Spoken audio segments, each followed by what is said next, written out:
Let's go to the Amex Stadium, full live commentary with the dynamic duo, the former Albion striker Warren Aspinall, your match commentator as ever, Johnny Cantor. Thanks very much indeed, Adrian. I'm not quite sure who's Batman and who's Robin, but yes, we are both here, as always, myself and the former Seagull striker, Warren Aspinall, in a rather chilly Amex Stadium ahead of this crucial game for both sides, both eyeing up European competitions next season. They may well be different competitions, but still plenty at stake, and that's probably reflected in the attendance here today. Some good numbers from the Newcastle fans who've probably decided to spend the weekend down on the south coast, enjoy the sunshine and get behind their team. They've already got one trophy this season, Warren. They're eyeing up a top six place. They're obviously going places. They're well backed by their owners as well. But Albion have already beaten them twice this season. They need to make it 3 in a row now, don't they, in order to keep their hopes of Conference League alive? Yeah, we're chasing that 8th position, aren't we? You might mention it earlier about Bournemouth beating Arsenal. We didn't see that coming, but Arsenal got one eye on the Champions League, so you could see that. So yes, it's an important game for us. Danny Welbeck's come up trumps twice. Can he make it an hat-trick of goals against Newcastle this season? Big ifs and buts in that these lot are on a great vein of form, aren't they? Winning 7 out of 8 and going on in goals. And so it's going to be, I think, first goal the winner for me, Johnny. But there will be to do with lots of goals. I think who scores the first one will win the game. Yeah, I can't necessarily see a 0-0 here today, but we shall see. Here come the two teams. Albion led out by Lewis Dunk, who marks 15 years at the football club, involved with the first team squad this weekend. And of course it was back in 1997, yesterday, 27 years ago, or 28 years ago I should say, that Albion of course were battling to stay in the Football League. So much has changed in that time. Can they go one step further and get into Europe for the second time in their history? They're in their home strip of blue and white stripes, blue shorts and white socks. The visitors in their change strip of maroon and blue stripes, white shorts and maroon socks with blue trim. Albion making 2 changes. Van Hecke back after concussion. He comes in the centre of defence. Believer moves to midfield. Yankuba Minte replaces Solly March. Yassin Ayari, the unlucky one, who has to settle for a place on the bench after his wonderful goal last weekend. So it's Verbruggen in goal, Wiefer, Van Hecke, Dunk and Estupiñán across the back. Minte on one side, Adingra on the other, Hinshelwood, Belieber and O'Reilly in the middle, Danny Welbeck on up top. No March and no Mitoma either, so the subs are Jason Steele, Tarek Lamptey, Brian Gruder, Yassin Ayari, Diego Gomez, Joel Veltman, Igor, Adam Webster, both those two back. Igor hasn't played since January, Webster since March, and Harry Howell, the youngster from the under-21s, included for the first time. As for Newcastle, they're unchanged after their 3-0 win against Ipswich. Pope in goal, Trippier, Cher, Byrne and Livramento at the back. The 3 middle central midfielders, Willock, Tonali and Guimaraes, with Barnes, Isak and Murphy up front.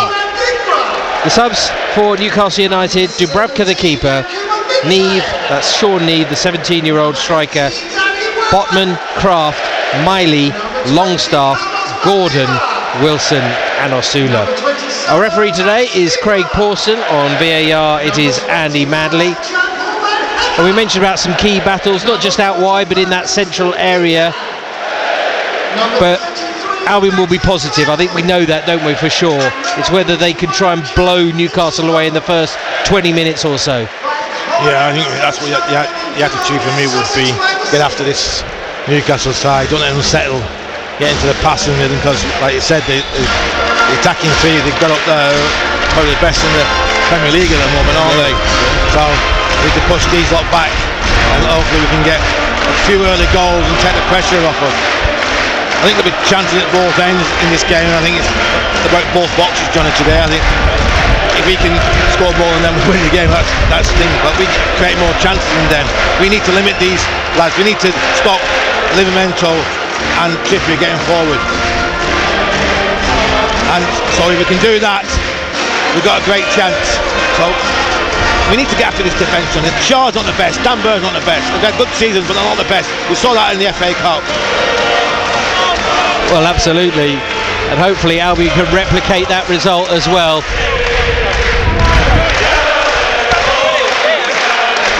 Rousing rendition of Sussex by the Sea. Here we go then. Albion looking for a third victory over Newcastle this season, but it's going to be the visitors who kick us off, attacking the north stand in the first half, playing from right to left. Newcastle in their change strip, with Kieran Trippier, the England international, on that far side, slotting in on right back and just working the ball back across the line and back to Nick Pope, the keeper, on the penalty spot. Way to the left, and the former Seagulls defender Dan Burn couldn't be more pleased for him in what he's achieved, getting his England cap as well. But Albion will be feeling no sentiment this afternoon as they take on big Dan Burn today. Ball into the middle, Adingra gets the flick on, it won't find Welbeck, away there by Cher. Minte trying to get onto it, but tackled by Livramento. Tonali breezes past Weaver, covering across his Believer, then Van Hecke, pushed wide, Barnes has it, didn't cross in there, Barber-Bruggen comes to claim. Lively start, both teams being positive in the first minute. It's a lively start, Johnny. You need to be stronger in challenges there. 50-50 challenge there, Minte. He fell on the floor and he wants a free kick. It's not been given. Especially at the beginning of games, you certainly want to be positive. Getting some parcels today, Johnny, aren't we? Oh, we are, no. We've just had Mars bars delivered. We had chocolate earlier. I don't know what we've done to deserve that. But here come Newcastle on that far side with Guimaraes, putting the ball out to the far side to Isak. Isak now looking to try and weave a way through, but calmly plays it back onto the right there. Coming through the middle. Now back to the halfway line. Albion sitting quite deep. Hinchelwood goes towards the ball, but now it's worked back across to the halfway line, and Dan Burn put into the feet there of Joe Willock. Now Tonali, lively character, but he can't squeeze that ball through. It's cut out by the Albion, and O'Reilly has a chance to get forward. Up to the right side, Minte down the right side. Barn did well to just push him wide and put the ball out. Big applause for the Newcastle defender there as he dealt with the issue. See the gap there, Johnny, being behind Livramento. Minte should do better there. Yeah, absolutely. Here's Weaver now. Going to go through the middle, using his midfield skills there. Now Van Hecke returning after his concussion. Cross there by Lewis Dunk. Sold Adingra a little bit short, but he recovered well. Now Hinchelwood to halfway. Flipping it back there. Well, hopefully you can hear us loud and clear. We'll just check with the studio that everything's clear. Yep, so that's good. We've got a few gremlins on the line. A lot of people have had technical problems today. Don't know why that is, but here's Lewis Dunk to the left wing. Adingra 10 yards inside the Newcastle half, back there to Dunk again, and just made a bit of a meal of that. Wasn't the greatest of passes, but he took his half the ball, and it goes out for a Newcastle throw. Albion conceding a bit of ground unnecessarily there. Incredible, isn't it? The Lewis Dunk story. We'll probably make a short film about that, the club, that's for sure. Starting with that game at MK Dons, and he'll have to do some defending here, but Believer coming to help out, scampering across his own penalty area. Now using Minte. Minte doesn't get clear though, dispossessed by Willock, but it's judged to be a free kick. Well, I think Believer's few games at centre-back helped him there, because he was helping his defence out like an extra centre-back, wasn't he? Johnny, I think his stock's going higher and higher, Johnny. Yeah. He's naturally instantly playing. There's going to be suitors over the summer, Warren, isn't there? I know he's only young, but well, that's when you need to get them, when they're young. Well, we just want anyone else to have him, that's the thing. You've got obviously Pedro Mitoma, we know about interest for Bruggen. His name seems to be always in the articles and reports of transfer activity, but Carlos Believer, I'm sure, will be attracting interest. Hooked away by Trippier as he tries to deny Simon Adingra. It's a great ball that from Van Hecke. He made Adingra's mind up for him. You're going over the top, and he's played over the top and you chase with. Here's Hinchelwood trying to float a long ball to the back post, but Minte Well in field of that, he chases to the corner flag and he does well to keep it in there. Never actually made an appearance for Newcastle, but he's working hard here to try and get the cross in, and he's a little bit unlucky. Tried to cross with his right foot, just snuffed out, and the ball just dribbles along the line there to Nick Pope. Eddie Howe out into the area. Good to see him well again. Oh, and Minte's gone down, holding his right knee. That is a worry. Oh, he will get some attention. Eddie Howe had to have plenty of attention, went into hospital with pneumonia, but well, no Jason Tyndall on the sidelines today, usually perched on his shoulder, but he's been banned. And actually, Fabian Hürzeler, if he were to receive a yellow card today, he would have 5 yellows, so he would receive a 2-match touchline ban if he is booked today. So he needs to be a little bit careful at the end of the season too. Yeah, just going on to the Minter situation, Johnny. He's trying to shield the ball, and was it when he crossed it, maybe? I think he's kicked the floor, hasn't he? With the cross, he bubbled about 4 times, didn't he? So they've got a good contact on the ball. And I think he's just jawed his knee. Hopefully there's nothing at the back of his knee. Already Mitoma a march out today with heel and knee issues respectively. I think he'll be alright, Johnny, just making sure. Yeah.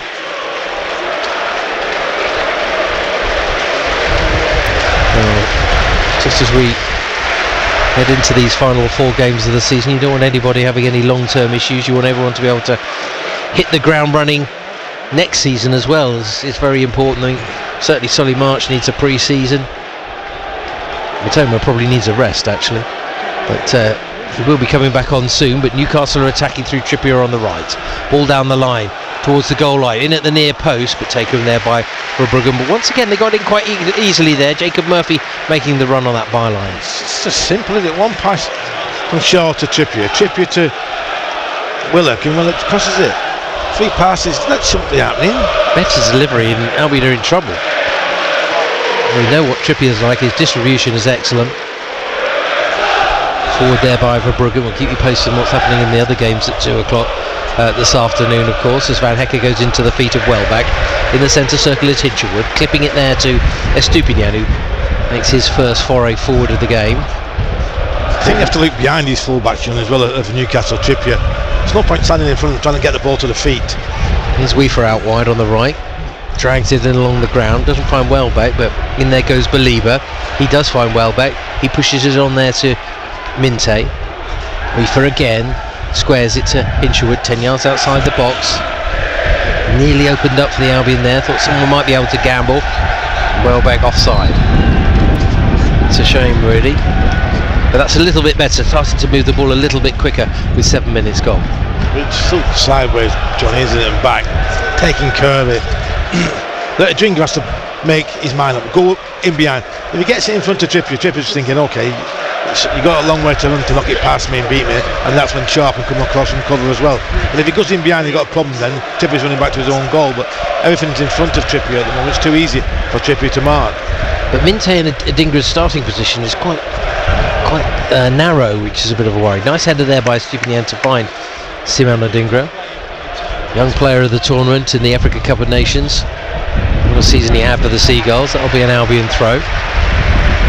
With Lieber again playing against his opponent to get the throw. And we've kept Alexander Isak relatively quiet so far. Despite all his goals, never actually scored against the Albion. Let's hope it stays that way. Nice early ball there by O'Reilly. Byrne has to turn and chase back. Minte trying to put pressure on him. Byrne does well initially and then sends it out wide. Livramento can't get there. But he knew O'Reilly only could knock it down there. He didn't go quick enough. 5 yards late he went. Yeah, start the run a little bit earlier. You're on his shoulder and you've probably got the pace to get ahead of him, but it was a good ball by Matt O'Reilly. 9 minutes gone, 0-0. Cushioned header there by Byrne to Livramento. Back there to Tonali. Tonali now working it across. I don't think Minte's fit, Johnny. What, since the injury or just... Well, I don't think he's looking for the bench. I don't know he's looking for the bench for. It's not a good sign. Well, They don't want a long-term injury, but they probably need him without March and Mitoma. Gruder is an option, of course, out wide, or O'Reilly could come out to the near side and put someone else in the middle. But since that injury, it's a little bit scrappy from both sides. Here's Believer trying to slice that ball across the pitch towards Adingra, but stooping low there is Jacob Murphy to head the ball back into the right back position. Albion will certainly miss Kaoru Mitoma. He's created 35 goal scoring opportunities this season, more than any other Albion player this season in the Premier League. So we know how important he is. Also, he's got 9 Premier League goals as well. Minte's got back there to put the ball out. Maybe just needs to just settle for 5 or 10 minutes to try and work his way back and hopefully not aggravate the situation. Byrne, who's been busy in the early stages. Now Pope, the keeper. Just watching Minte following Livramento back. Should be the other way around for me, Johnny. Byrne trying to get it forward, and Weaver and Van Hecker getting a tangle, and Barnes picks it up for Newcastle. Dangerous player on that left side, drills it low. Maybe Bart Ruggan got a touch, I don't know. The referee waiting for a decision, and he's given the corner. He's waiting for VAR there, Johnny. VAR's telling us a corner. Yeah, it must have been. Waited and waited and waited. To be fair, but Ruggins doesn't look surprised. It's Lewis Dunk who looks surprised, but it will be a corner for Newcastle. But again, a little bit of indecision and miscommunication between Van Hecker and Weaver, putting themselves under a little bit of trouble. It is a good save. He's touched it, but he had to wait for the VAR to tell him. That's why he waited. Waiting. Well, he's got the right decision. So the corner is over on the Newcastle right. So Trippier it will be to take. Byrne trying to manoeuvre himself into a good position and attack the ball, but Matt O'Reilly did really, really well there, and it's a foul. Well, it's good work that by Matt O'Reilly. I've been so impressed by him since he's come into the side, Warren. Yeah, he's class player. Classy, yeah, absolutely. One scene in the final third. First thought is go forward, isn't it? And he's so aware of what's around him as well. Here's Verbruggen trying to find Minte. It's headed away, but only as far as O'Reilly. He goes square to find Welbeck. Welbeck looking to the left, shifts it out there to Adingra. Can he provide a decent cross or shot? Pulls it back for Welbeck again. Now Believer to hit one left-footed. Full of confidence, of course, after that winner against West Ham here last weekend, but that time it's blocked and deflected out to the far side. Yeah, it was good play again, wasn't it? O'Reilly bringing it down, good vision. Fine Welbeck. Absolutely. I think a good defensive performance is required today, not just because of the Newcastle attack, but the sheer fact that they've conceded 24 goals in 11 games. Of course, that does include the 7-0 defeat against Forest, but Weaver loses out. Livramento with the reverse ball down the left hand side. Willock with the chase down to the byline. Trot on the ball, but he's still got a chance to get back up. Puts it to the edge of the box. Livramento trying to tee it up. Tonali doesn't shoot, squares it. Guimaraes keeps it moving. Now to the far right. Trippier to the byline. Chance for a low cross. Harried away there. Someone needs to close down Guimaraes, who has it. Trying to tee it up for Tonali. Very congested inside the Albion box. Another cross from the byline, teased in, but this time it's straight up for Verbruggen. The difference between the two sides of the mountain in the final third, they're making things happen. Brighton, it's sideways, back. They're straight, they're forward thinking, passing, trying to get 1-2s, overlapping players. Can't see that from Brighton at the moment. Nearly quarter of an hour gone, goalless here at the Amex on a sports special this bank holiday weekend. The former Albion striker Warren Aspinall and myself, Johnny Cantor, and no real meaningful saves had to be made so far by either keeper. Here's Welbeck on halfway, out to the left. Adingra, two options in the middle. One is O'Reilly, the other is Minte. More coming forward now. Adingra to the edge of the box, squares it. Chance for Weaver to take a touch. Will he have a shot? No. Believer, edge of the D, turns into trouble. A little bit greedy there, I think. Could have hit it with his left foot, overcomplicated the situation, and here come Newcastle on the break, something they do really, really well.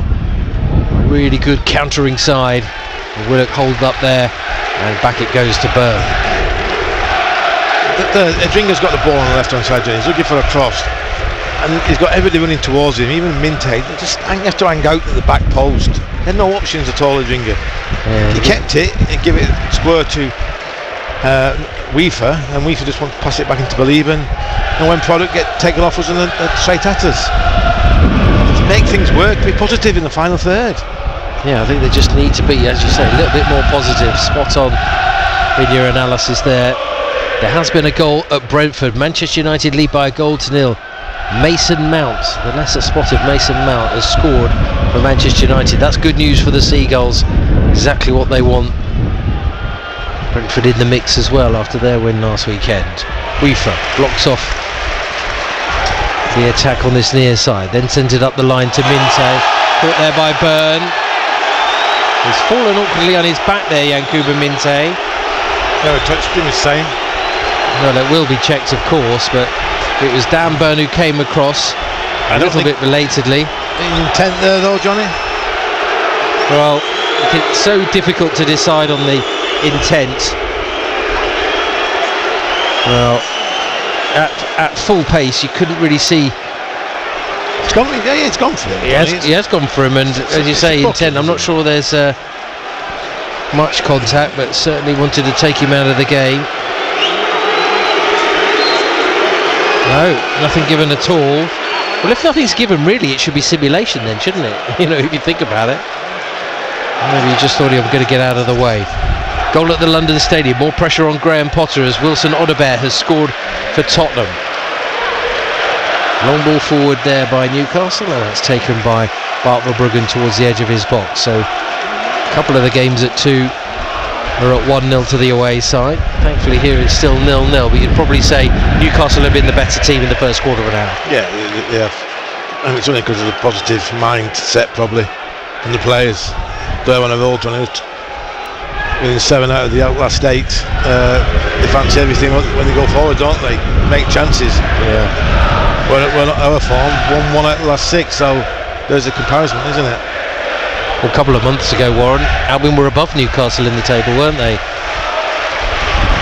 has changed somewhat, frustratingly for the Seagulls. 0-0 at the moment. Albion can probably step it up again. Let's hope that they can. It's too slow, Johnny, for me. Static up front. That's in the goalkeeper to ping it to Belieben. Not Belieben. Minte. Dan Byrne's marking him. Also, Minte's so narrow. He's got 25 yards in from the touchline. It's definitely a ploy, isn't it, in recent weeks? Yeah, but maybe employed from when Matoma played because he's a clever player. I don't think Minte's that clever, Johnny, if I'm honest. Well, look there. Hertz has just said, "Come on, get near to me on this touchline," and maybe he will listen to that one. But that ball out there to the left wing to Adingra goes straight out of play. Fabian Hertz is saying, "I want it in behind the right back, not straight out of play." Like a rugby kick. But goalless it remains. So many people saying that there'll be goals in this one, and I probably had to agree with everybody, I have to say. But as it stands at the moment, no side has managed to break the deadlock. So from deep, Fabian Schär playing it up to the middle of the pitch, helped on there by Isak. Now forward to the left. Barnes makes the run down the left channel. Weaver goes towards him. Barnes with the reverse ball. Livramento with the cross, away by Van Hecker. It's good teamwork there by the two on this near side. Just looks so easy, doesn't it, for them to get in behind the Albion fullbacks. The centre forward comes off Isak, he sees it at his feet, lays it off to midfield play. He pings it behind our fullback to Barnes. 3 passes, he's carved us open, John. It's so easy when you move the ball quick. We sideways, back. Get Newcastle get set. You're not going to break anybody down, Johnny. They can improve on that, but to see what happens as the game develops. Guimaraes working into a wide position for a change, level with the Albion edge of the Albion box. Now to Trippier. Across the pitch it comes to the left side. Byrne along the ground to Barnes. Barnes keeping Anthony Gordon out the side at the moment. Plays it into Isak. He flips it forward, but a check run by Willock So 0-0 here. Don't forget Eastbourne Borough against Maidstone will be available online from 3 o'clock this afternoon, courtesy of Kevin Anderson and Andrew Rayburn, giving you online commentary of that National League South playoff semi-final. As to be decided today, Worthing missed out. He lost to Maidstone in the eliminator. Here comes Lewis Dunk making some good ground on the left. Into the feet of Welbeck. Maybe he's going to do that role of just dropping deep, laying it off and then get back into the middle, but Albion not moving the ball quick enough to really cut Newcastle open at the moment. Everything's in front though, Johnny, isn't it? Chip ball by Van Hecker, easily headed away, but O'Reilly manages to pick up the pieces, then lays it off there to Estupinian. I've seen too much of him as an attacking force. I know he likes to get forward and can cause damage. Got a bad free kick in him either, has he? But he's been forced back there to his captain on halfway, Lewis Dunk. There's no width. It's too congested in the midfield area, Johnny. And they're happy because everything's in front of them. It's just how you want a team we play against us like that, like how we're playing. Because you're never going to break them down. No. Literally, I can't think of an opportunity that Albion have created in the game at all. I think certainly I had a shot. There's no movement, static up front, no width. How expected you're going to get in behind them? Well, Baliba maybe now from a central position. No, he's pushed back there by Willock, industrious midfielder. Eddie Howe says most of the profile like Joel Linton, but maybe not quite the quality, as Weaver does well there, got in behind, and Livramento loses a boot, holding onto his right shin, as is the way for just about every player injured in the Premier League. And the manager, Crofty, is saying stay wide, stay wide. When's it going to stick to his head and say, Luke, stay wide? Yeah. Andrew Cross has finally got the message there. Fabian Hertz there, encroaching slightly across the fourth official into the opposition technical area there. I think Jason Tindall would have had something to say about that if that had been the case. He's not here up in the stands. So, just approaching the midway point of this first half. Still Albion 0, Newcastle United 0. Nothing of any major note has happened in the game so far. Just the subs warming up. Good to see Adam Webster back and big old Igor back as well, so may get some game time as the game and the games go on, as we've got another 3 to go, of course. Wolves away next weekend. Here's Minto battling hard against Byrne, floating a ball quickly across there to Adingra. That's better. Can they move it swiftly from that side? Adingra left side of the box onto his right foot, pulls it back there for Baliba. Baliba caught in about 3 different minds and just balloons the ball out of play. I'm not quite sure what he was thinking there. Wasted opportunity, out for a Newcastle throw. Well, it's poor from Baliba, isn't it? First of all, you should take a touch there because he's got plenty of time. Do you feel like he had too many options? I don't know whether he was just... Yeah, it's just a strange one. Very strange indeed. I thought he was going to shoot based on his attempt late last time out, but Newcastle have it and they work it forward. Burn to Livramento, now Barnes. Livramento gone down there under pressure from Yankuba Minte. We may well get a card there. Bellowing at the fourth official and his manager telling him to just calm down. Right from the word go, Yankuba Minte has not been comfortable today. Yeah. There's a few of them not been comfortable, John. Baliba. Yeah. Well, he's right on the white line, on the touch line here, Tino Livramento, so... I'll just let him all off, John. That's what I think the fans are getting frustrated about. They want the game to continue, but referee has stopped play and is waiting. He'd already lost a boot and then he got shoved to the ground. I don't know whether he fell awkwardly perhaps, but no real pattern to the game or to Albion's performance so far, Warren. No, it's sloppy in possession at times. Brighton, no width.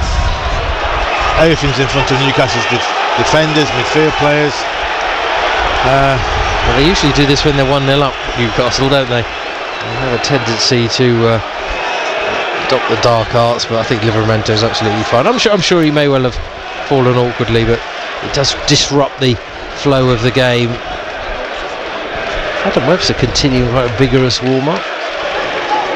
Here's the free kick, right on halfway, down this near touchline in front of the West Stand. Trippier takes it, goes square to Tonali. Byrne has stayed forward, drills straight down the middle of the pitch, and Tonali has sent that one behind into the North Stand. So a goal kick. After that lively first 2 minutes, it's all gone a little bit subdued, really. It's quite a subdued atmosphere as well. The manager was asked about people leaving at the end of games. It wasn't him who brought it up, but he did answer and said, I've noticed it, but obviously we've got to give reasons for people to stay. They certainly did that last weekend. Hopefully they'll do again the same this afternoon. O'Reilly working well with Belieber. Now Adingra takes over, coming into a central position. Tries to brush off the first challenge from Guimaraes, who's helped out by Tino Livramento. So worked very, very hard indeed. They've put out a play there by the former Southampton defender. So Albion with a chance to take the throw quickly. Weaver it is who has it. Back to his international colleague Van Hecker. Oh, that's given away by Hinshelwood. Didn't see the run of Willock. Willock intercepts down the left side, loads of space. Believer trying to get back into position. Willock outside of the right boot, floats it over the bar. But he was put under a bit of pressure there by Carlos Believer, who did brilliantly to get back. He made up a lot of ground after Hinshelwood gave it away, and I think Newcastle will be hoping that Joe Willock would have done something better with it, but thankfully it's gone behind for a goal kick. Isak's back ball's free, Johnny, isn't it? Gets his head up, Willock. But again, they set it a trap. They're setting us traps, Johnny, all over the pitch, and we're falling for them, aren't they? And that's how they're again attacking us very quickly. Yeah, you see the game plan, Eddie Howe, very tactically astute. Scratching his head at the moment. Now Albion try and get him behind, and it's Estupiñán who makes the run down the left side. 3 in the middle. Little short pass to Adingra. Tries to spin and turn his man. Just nudged off the ball there, right in front of the referee, who says no foul. That's what I mean, Johnny. You need to be stronger, isn't it? They're going down for trying to win it a free kick. I understand that, but you have to be stronger up there. There was a period, really, wasn't there, where Albion used to do it quite a lot. We used to get quite frustrated by certain players in particular, but when it's creeping back in. Here's Weaver. Just keep to him. Now get after him. Minte has it, up against Livramento. Coming in field, away from 2, but doesn't really find any space, and just goes back across the pitch, whether it's a pass or a run. Now Estupiñán trying to find Welbeck. Little touch off to O'Reilly. Hinshelwood's made a forward run into the box, away from the first challenge. Gets it out to the left hand side. Curled in by Adingra, headed away by Livramento. It was a good late run by O'Reilly, but Albion have won it back. Here's Minte, wanting to get it onto his left foot. Will he get the shot away? Yes, he will, and it's deflected in. Yankuba Minte, he's had an eventful game so far, and now he's got Albion the first goal of the game. Albion 1, Newcastle 0. That's brilliant play from Minte. I've been critical of him lately, Johnny, but there he should, and that's brilliant. Just don't keep kissing the badge in front of the Newcastle fans, Minte, please. Sort of wonderful goal, but don't irate the fans. But yes, absolutely brilliant there. Cuts inside, little dummy, second dummy, then whips it in. Great bit of finish. Well, I wonder whether he'd been having a little bit of jib from the fans when he'd been playing the game, and he was told, but I think, don't do that, turn away to the Albion fans and celebrate with them. But he jinxed, he got onto his left foot, thought that the chance had gone, but it brushes off Dan Byrne past Nick Pope. First blood to the Seagulls. Dan Byrne's dead, yeah. That might give him more confidence now, Johnny. Yeah. Well, now you just got to keep going at him, big positive. Like I said, he needs to stay away, get one-on-one situations against him. Well, you literally said it, Warren. Now have a go at him. He did, and he scored. Getting a bit scrappy. Trippier trying to rip the ball off Jack Hinshelwood. They're playing on, but Craig Porter's going to bring it back. Tonali feeling that he was hurt there, but it will be a Newcastle free kick on halfway. Unfortunately, though, Brentford have equalised against Manchester United. An own goal there at the G-Tech Community Stadium. Luke Shaw scoring an own goal. Meanwhile, West Ham have equalised. Jared Bowen has scored. One apiece there, but Albion leading by a goal to nil here. Welbeck back defending. Volleyed clearance there by Jack Hinchelwood to get it back into the Newcastle half. Chippy, caught by O'Reilly. Skips out of the challenge. Don't think it'll be a card for Matt O'Reilly. I don't think you saw where O'Reilly keeping Donnan and Johnny Winnie trying to keep into play. It was one of those ones you're trying to keep it in play, and if you're not aware, he's straight through on goal, isn't he? A fair way to go, 40 yards to goal, but good anticipation again by Matt O'Reilly. Here's the free kick though from Trippier. Trying to find Byrne. Good header away by Van Hecker. Did brilliantly there. That's more about the physical battle, isn't it? Yeah. Just being strong. Belieber blasting that against Tonali. Comes back down the touchline. Belieber comes away with it, trying to send it long. Minte could give it chase, but Pope's come out of his area and thumps the ball high into the air. That nearly worked that. Weaver bundling in there to Barnes, bit harsh, but they'll get a yellow card here, I think, Matt Weaver. He's only got a card for the free, for the foul, John. He's got holding on to the ball, diving at the ball. So well, that's when you see Believer at his best, Johnny. First of all, he made a mistake, and he gets his body in between Tonali, comes away from Tonali, and then fires it over the top. It's unlucky with the pass. Said Minte. So Albion 1, Newcastle 0, but a free kick now coming, and their right back is now on a caution. So it's dead centre, about 20 yards inside the Albion half, so not much of an angle here. Fabian Schär is ready to take it. Byrne is forward. It's a high line from the Albion outside the box. Byrne tries to twist and spin, then he wins the header, nodding it to the edge of the box. Believer on his chest and then slices it clear. It's just focus sometimes just seems to lapse, doesn't it? Yeah. Like you can't switch on like a light switch, Johnny. Yeah. Well, I think sometimes he thinks he's playing with his mates in the park. Yeah, I know. He's going to boot this anywhere. The next minute shows strength, determination, comes away with the ball, and it's a wonderful pass. It's just blocked by a stupid. He had to put that out for a Newcastle throw. Level with the edge of the Albion box. Play to Guimaraes, tries to bump off Jack Hinchelwood. He's just gone about his business quietly as he does, working in the engine room for the Seagulls. But when you think Guimaraes' name calls so much today, Johnny, that's because of Hinchelwood probably doing a good job on him. Yeah, very much so. Tonali pinging it in there, away by Minte. He doesn't seem to be struggling with his leg anymore, does he? And he made a good clearance. But I also think with Belieber, I just think it all just comes so simply to him that he's got so much time that sometimes he just overthinks things. Can often be the way with the most prominent players, but Matt Weaver in quickly there on Harvey Barnes, keeping Anthony Gordon out the side. Gordon, who of course was sent off against Albion in the FA Cup. That was his last start, and he's been missing ever since, and it's given the likes of Murphy and Barnes opportunities which they've gladfully taken. Brentford now in the lead against Manchester United. Kevin Schade has got the goal there for the Bees. Here's Isak dropping onto halfway, back to Tonali. Tonali left-footed across to Livramento, touches it onto Barnes, who's hovering on the near touchline.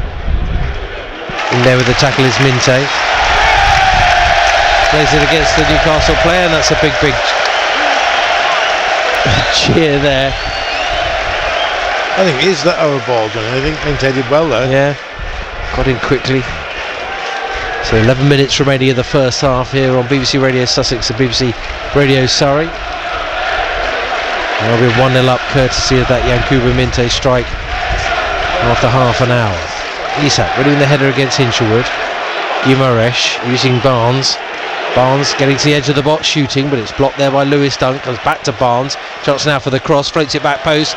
Great header there by Van Hecker. Back towards his own goal, and it had to be tipped behind by Verbruggen in the end, but he got it away from Alexander Isak, and that was the most important thing. I thought he tried to head it away, Johnny, but I think it came off Isak's head, didn't it? Was there a little bit of a ricochet? It was good play by Barnes. He kept going, sent in the cross.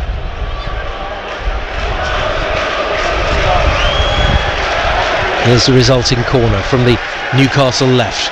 Kieran Trippier to take it. Left arm up in the air, steps forward, launches it high. Back post is Byrne. 2 Albion players go in there.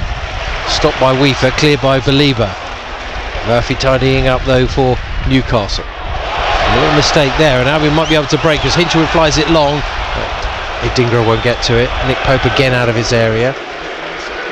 Probably more of a shot stopper than a player who likes to use his feet, Nick Pope, but a couple of times he's got them out of trouble. Rolled up the line there to Isak. Isak now looking infield. Tonali midway through the Albion half, short pass to Byrne. Stayed quite far forward. Now they switch it to the left hand side and Willock. Good disciplined defending and structure there from the Albion players. At the moment, Johnny, we're all over the place, defence-wise, positional-wise. Dragged here and there, aren't they? You've got Stupian playing right back. Hoisted into the box. Overhead kick by Minte. Gets a ripple of applause. But they've lost a little bit of grip on possession here. To get the shape back, get organised. Especially with 10 minutes to go to half time. They said there would be goals. Had too many clear-cut opportunities so far in the game. Igor and Lamptey going to sit back down again, and Harry Howell there. So nice to see Harry involved in the match. They scored a real good young up-and-coming talent. To the left side, Harvey Barnes into the edge of the box. Isak helps it on its way. Left-footed strike, but it's well covered there by Verbruggen. Saw it early, moved across to his right and held on to it as well. It's a danger, isn't it? Harvey Barnes coming inside, Johnny. Playing little 1-2s with Isak. Yeah, a couple of times that Barnes has done that, come off the wing to quite good effect. But you're playing into his strength there though, Johnny, because he's a right-footed player playing on the left-hand side. He wants to come inside. So that was weak. I'd show him on the line. If you don't show him inside, see Isak's time, he comes off his 2 defenders very well, Dunky and Van Heck. So just be aware of that. Whereas Weaver's been booked as well, so yeah, he's going to have to be quite careful. Byrne clears and that gets it to the left hand side to Livramento. He helps it on his way along the ground to Barnes. Barnes coming in on the angle, still outside the box, past Believer but not past Weaver. Well, credit to him for making a timely challenge, especially when he's on a yellow card. Minte and Byrne having a really good ding-dong on this near side, but it's back there to the keeper Pope. Newcastle flip it to the left hand side, missed. Harvey Barnes taking his eye off the ball, that goes out of play for a throw. Yankuba Minte, the player who was signed for around £33 million from Newcastle in the summer, has made the difference so far in this game. It's his goal that separates the two sides. I talked about the defensive record. It really is something that they can improve late on in the season and frustrate teams. Really will help in their quest for a place in the Conference League. We went through the permutations earlier with Adrian. We'll be back at half time with all the details from elsewhere, and of course we will be looking ahead to that 3 o'clock game between Eastbourne Borough and Maidstone United at half time with Kevin Anderson. But here there's 7 minutes left. Guimaraes, captain for Newcastle, says he feels really at home up in the northeast. Big player for them. May have to sell someone in the summer, as we were hearing from Sam Dalling on the podcast this week. The lever covering, stopping Willock getting forward on the near side. Yeah, you'll be looking at, depends where they finish in the league, Johnny, don't you? You want them to get into the Champions League. Yeah. Because Isak will be looking to move if they're not in the Champions League. That's right, so it is so important for so many different reasons that they finish in the top 5 positions, which is where they would be as it stands at the moment. Certainly the ball is in their court after winning 6 out of the last 7 in the Premier League. An impressive run from Eddie Howe's side, especially in his absence while he was in hospital. Here's Byrne using Livramento. He comes square, taking the ball with him and looking for options. Gets away from Adingra there a little bit too easily. Now Willock steering the ball across to the far right. No cross from Murphy just yet, but he wants to return from Guimaraes. Gets to the byline, low along the ground. Well watched there by Lewis Dunk. Cleared, but only to that far side. Guimaraes might fancy a pot shot from there. Runs straight into Adingra, and a free kick for the Albion. Craig Pawson getting some ironic cheers.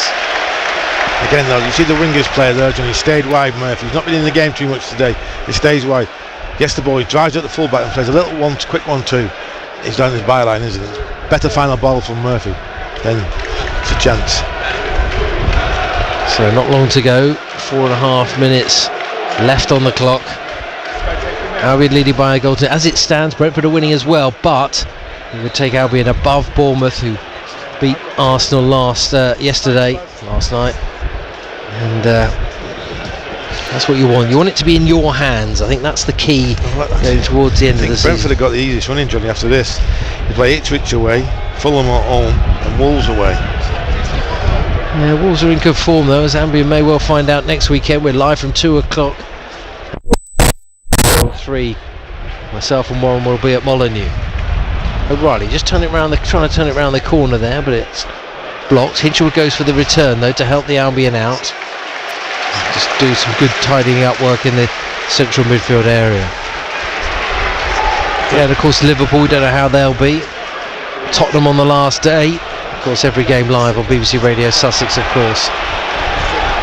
Welbeck lost possession there in a bit of an unnecessary position, and Newcastle have got numbers forward here. Willock playing it on there to Livramento. He tries to get in the cross, but the lever slid along the ground, never made a touch. Livramento wanted a free kick, but it goes out for a goal kick. Again, hard running from Believer, isn't it, Johnny, there, tracking back, because he's got him behind, hasn't he? Livramento's played a 1-2, got him behind. I think Livramento's thinking, I don't really want to cross it with my left foot, so I want to get the free kick. Well, we talked about how he used to sprint between those huge tyres at home in Cameroon when he used to just work on his sprint training, then he'd go down to the beach to work on his gymnastics. I was say, down the beach for the beer. But it's too young. You know those ones you get. I know a lot of people used to get hammers and smack them to try and increase strength as well. Here's Adingra trying to use his strength up against Kieran Trippier. Don't forget, Albion Unlimited back on the Tuesday, live at 6 o'clock and available as a podcast on BBC Sounds thereafter. Back. There's always features in it as well, some of them are timeless, so sometimes it's good to flip back and look through the previous episodes to see if there's something that takes your fancy. You can take it with you wherever you go with the BBC Sounds app. You can also subscribe as well, one click away from us telling you when new content is delivered. Of course, we'll have post-match reaction and analysis with Warren and Adrian after the full-time whistle. But with 2 minutes left of the first half, Albion still leading by a goal to nil. Shear was holding on to Welbeck and Craig Pawson agreeing. That's the first time he's done that, Johnny. The goalkeeper drilled it into our striker. What they're doing, Newcastle, they're leaving 3 against 3. So Livramento's playing like as a left wing back more or less, and it's Trippier, Shaw and Byrne marking Minte, Adingra and Welbeck.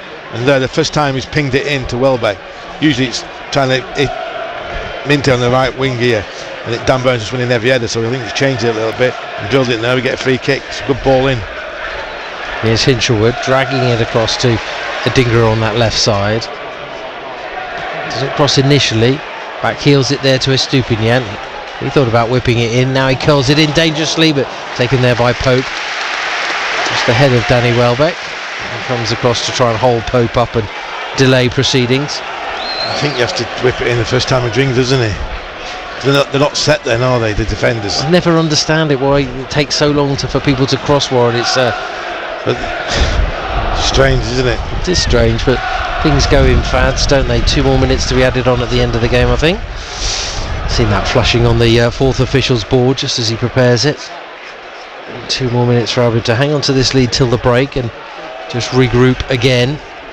Well, I'm sure the manager will be telling Minte, when we're attacking, you need to get touchline wide. Cause problems. Yeah, well, that direction from Andrew Cross worked very, very well indeed. Andrew Cross, of course, involved with the Welsh setup as well as the Albion. Learning all the time. As everybody is. Tonali nearly got trod on the ball under pressure from Minte. Well, I say I wanted a shout there, but if Minte would have gone for the ball instead of running past him, Johnny, he would have got it, wouldn't he? But he's trying to stop the back pass. well, Weaver was up there with him as well. 2 minutes confirmed. Yeah, it's been a half of minimal opportunities, but we may get one late on here. Livramento trying to thread it through the middle, cut out by Estupinian. Shouts a man on for Simon Adingra. Now for Purvis Estupinian. Lovely quick feet from him. Brilliant work there. Hinchelwood fouled. Guimaraes this time at fault.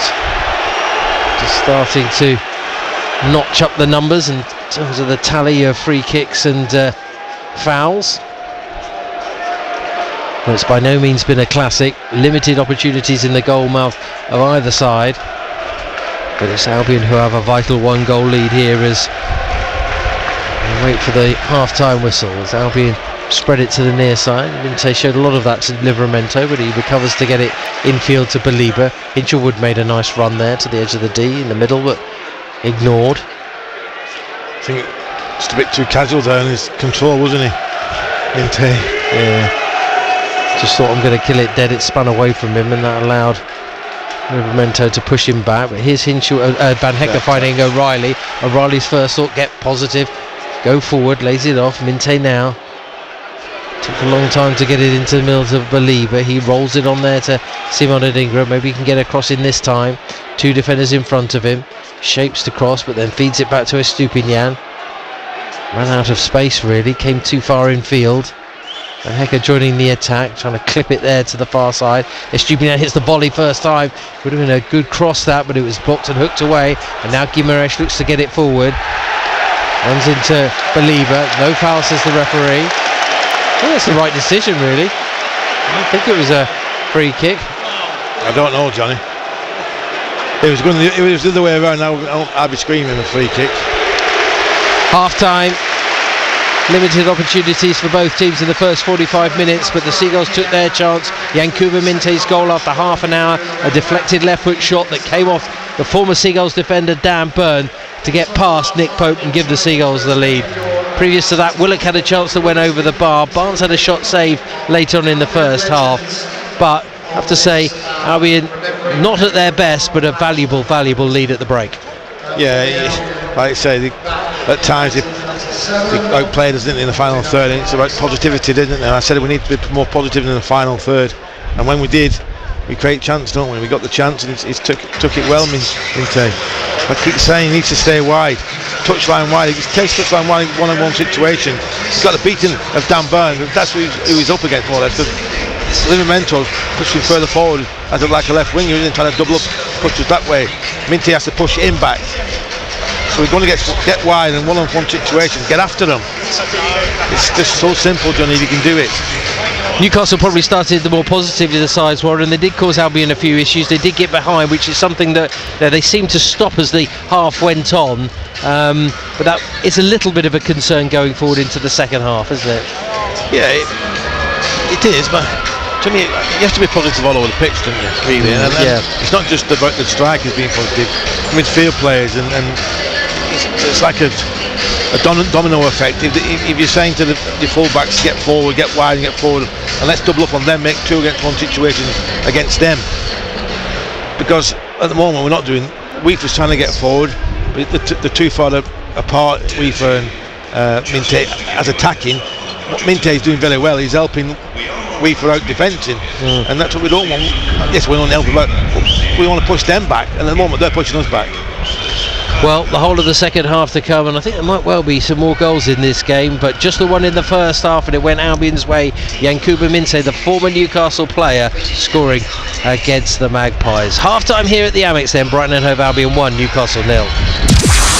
It's not easy being a parent. 1 minute you're making dinner, and the next, you're being asked about the product of prime factors. And you're thinking, what's a prime factor? If you've got a child revising for exams, find out what they need on BBC Bite Size. We've got everything all in one place with subject guides, podcasts, videos, example questions and tips to help get them over the line. For getting them in the best place for exam time, just search BBC Bite Size. Yes, very good afternoon. Welcome to a sports special here on BBC Radio Sussex and BBC Radio Surrey. I'm Adrian Harms. Our feature game this afternoon is the Albion against Newcastle in the Premier League, and the Albion leading by a goal to nil at half-time, courtesy of Yankuba Minteh. Here's Minteh, wanting to get it onto his left foot. Will he get the shot away? Yes, he will, and it's deflected in. Yankuba Minteh, he's had an eventful game so far, and now he's got Albion the first goal of the game. Albion 1, Newcastle 0. That's brilliant play from Minteh. I've been critical of him lately, Johnny, but there you should. And that's brilliant. Just don't keep kissing the badge in front of the Newcastle fans, Minteh. Please. It's sort of wonderful goal, but don't irate the fans. Well, there we are. Irate or not, the Albion lead by a goal to nil at half-time. 3 other games in the Premier League today. The 4:30 kick-off at Stamford Bridge, Chelsea against Liverpool, but 2 games already in progress. Brentford leading Manchester United by 2-1 at half-time. That's not great news for the Albion. Brentford, one of the sides challenging for those European places, and West Ham 1, Tottenham Hotspur 1 at the London Stadium.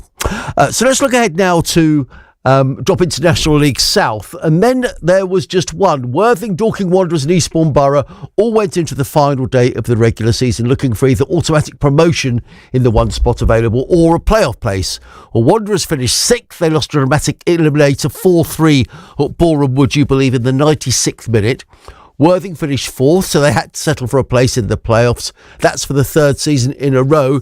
Sadly, they lost their home eliminator to Maidstone United by 2-0, both penalties, and that left Eastbourne Borough, who actually ended up 3rd. That meant they avoided the dreaded eliminators, and they now have a home semi-final against Worthing vanquishers Maidstone. Let's begin with the manager Adam Murray, who's been speaking to Kevin Anderson ahead of their big day. Well, Adam Murray, you've had the privilege of a week off. I'm assuming that that's a blessing rather than a frustration.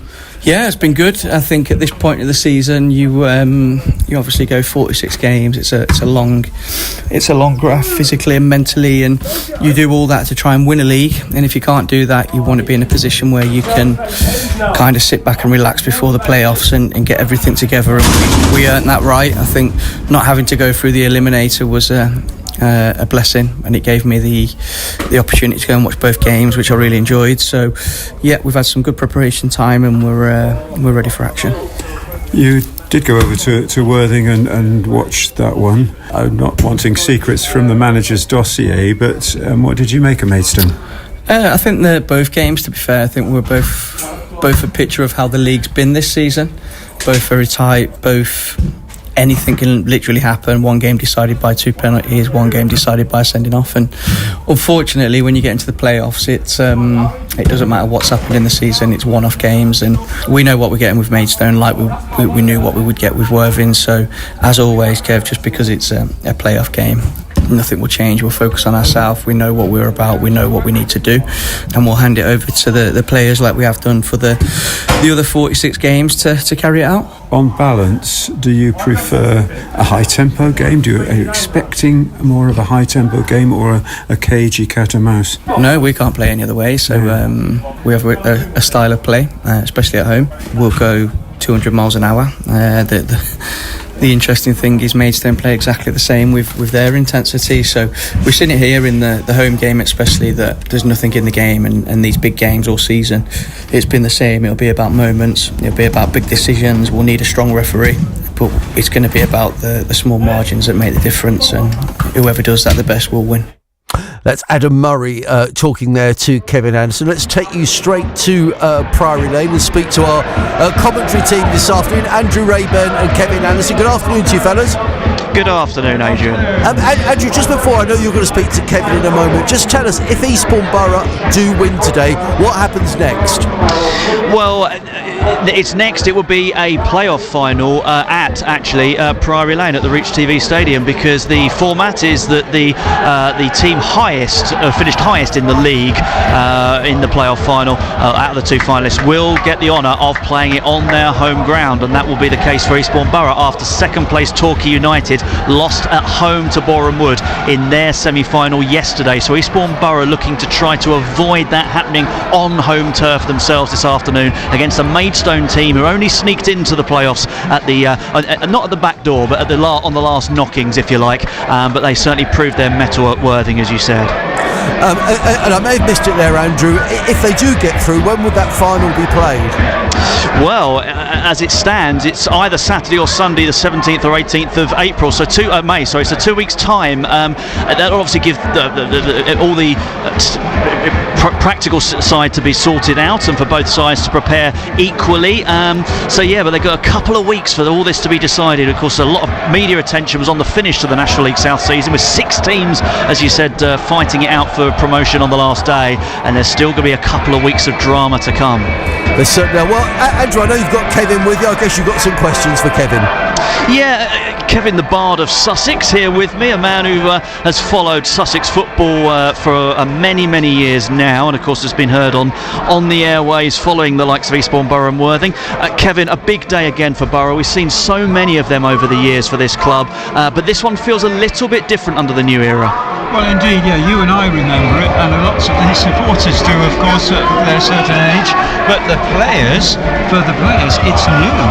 It's a completely different squad, and interestingly, the Eastbourne squad is really a very young. Haven't probably encountered a cauldron like this very often in their careers. They tend to be young professionals, perhaps come through league clubs, but they're going to have to rise to this. Interesting, Adam Murray said they only play 200 miles an hour, and they do, but Maidstone, very canny, very strong, spent a long time of the season telling people they didn't really want promotion, but we know better, and they are full of experience, Andrew, and they will look to manage the game where Eastbourne will look to take the game. Give us an idea of the Eastbourne Borough team news then, because they're boosted by the return of one player from suspension and one player from injury. Yeah, particularly the Courtney Clark, who's had a 4-match suspension completed. He is back, and he is lightning on the right side. We think he'll play equally as fast as Yaya Bamba on the left, and they really go for pace, so that's very welcome. There are a couple of players also back from injury, including the skipper Brad Barry, who they've had to manage fairly carefully in terms of his playing, but he's going to hold that midfield, and the Borough are effectively at full strength, and Adam Murray has got options on the bench as well, Andrew, including, of course, their leading goal scorer this season, George Alexander. Yeah, George Alexander, we won't go into the gruesome details, but he really suffered after the incident with Aaron Racine in the Worthing match on Good Friday, and he's taken a time to recover. He himself told me yesterday that he reckons he's good for 20 to 30 minutes, and he's on the bench, and he adds something different. He's not a big, burly, bustling striker, but he's got fantastic touch, fantastic finish, and he, Andrew, scored the winner on a cold February night when Borough entertained Maidstone just those few weeks ago. And of course, Borough also suffered defeat at Maidstone prior to Christmas. That was a very tricky experience for them on that occasion, and Maidstone, though, interestingly, the last team to beat Eastbourne Borough on this ground, because that was March last season. 14 months ago, that's right. So they've got something to live up to, and Adrian, the cauldron of noise rises around us because the teams are out and we're all set for an absolute cracker. Kevin, thanks very much indeed. So, good luck to Eastbourne Borough this afternoon. Andrew Rayburn and Kevin Anderson will give you full match commentary on that game this afternoon, and we'll keep abreast with the scorelines through the afternoon here during the game between Brighton, Hove, Albion and Newcastle United. A very good afternoon wherever you're listening this afternoon. I'm Adrian Harms. Welcome to a sports special here on BBC Radio Sussex and BBC Radio Surrey. Our featured football this afternoon is from the Amex Stadium. It's the Albion against Newcastle. Back there in just a couple of moments' time. Following the Albion in the Premier League. BBC Radio Sussex Sport. Yes, indeed. Back to Johnny and Warren in just a couple of moments' time. But, of course, the Albion leading by 1-0. And this is how it happened. Here's Minte. Wanted to get it onto his left foot. Will he get the shot away? Yes, he will. And it's deflected in. Yankuba Minte. He's had an eventful game so far. And now he's got Albion the first goal of the game. Albion 1, Newcastle 0. That's brilliant play from Minte. I've been critical of him lately, Johnny, but there you should. And that's brilliant. Just don't keep kissing the badge in front of the Newcastle fans, Minte. Please. Sort of wonderful goal, but don't irate the fans. So there we are, Yankuba Minte on target for the Albion. Elsewhere in the Premier League, it's Brentford 2, Manchester United 1. That's a half-time score. Also half-time at the London Stadium, West Ham 1, Tottenham 1. That game of no relevance really to the Albion. The Brentford game is in that Brentford are still one of the sides who are challenging around for those European places. There's a 4:30 kick-off today where Chelsea entertain the Premier League champions Liverpool. Let's go back to the Amex Stadium in a couple of moments' time and rejoin our commentary team, Johnny Cantor and Warren Aspel, back there in just a few moments' time to speak to the guys there. And as I say, we'll keep you abreast of that game involving Eastbourne Borough and Maidstone United in National League South. As Andrew and Kevin were saying, they will play Boreham Wood in the final, but that final won't take place for another couple of weeks. And then we'll find out who they are going to. Who that's going to be. You're listening to a sports special here, BBC Radio Sussex, BBC Radio Surrey. Our featured football this afternoon, as I say, is the game at the Amex Stadium. It's Brighton Hove Albion against Newcastle United. The Albion leading by 1-0. Let's rejoin our commentary team down at the Amex this afternoon. Johnny Cantor and Warren Aspinall. Thanks very much indeed, Adrian. Yeah, things players just coming out. Newcastle first out the traps. Just looking to see whether there's going to be any changes from either side as we approach the second half. I don't think so. Just a little bit of people trying to clarify, I think, in terms of what was going on with Yankuba Minte in that goal celebration and sort of brushing off the badge. I think maybe he might have been getting a little bit of grief from the Newcastle fans, according to somebody who was sitting just behind one of the benches at half-time, but we don't know for sure. But it's his goal that separates the two sides. Can't see any changes Warren can use going into this second half, not from the Albion. No. Probably 60 minutes that we're looking at. They haven't really been helped by. I've just been looking at the Manchester United team, Warren. Dorgu, Mainu, Mount, Garnacho, Obi. So they've made changes on Thursday. That hasn't helped the Seagulls because Brentford are leading by 2-1, and Tottenham probably got one eye on their second leg on Thursday as well. No Mickey van der Ven, Romero, Porro, Udogi all on the bench as well. And here come the Albion. Look after your own house. Yeah. Well, that's the thing. If they win today, it's still in their own hands, isn't it? And that's what you want to do with 3 games to go. Just get to that final day and you're in the box seat. That's for sure.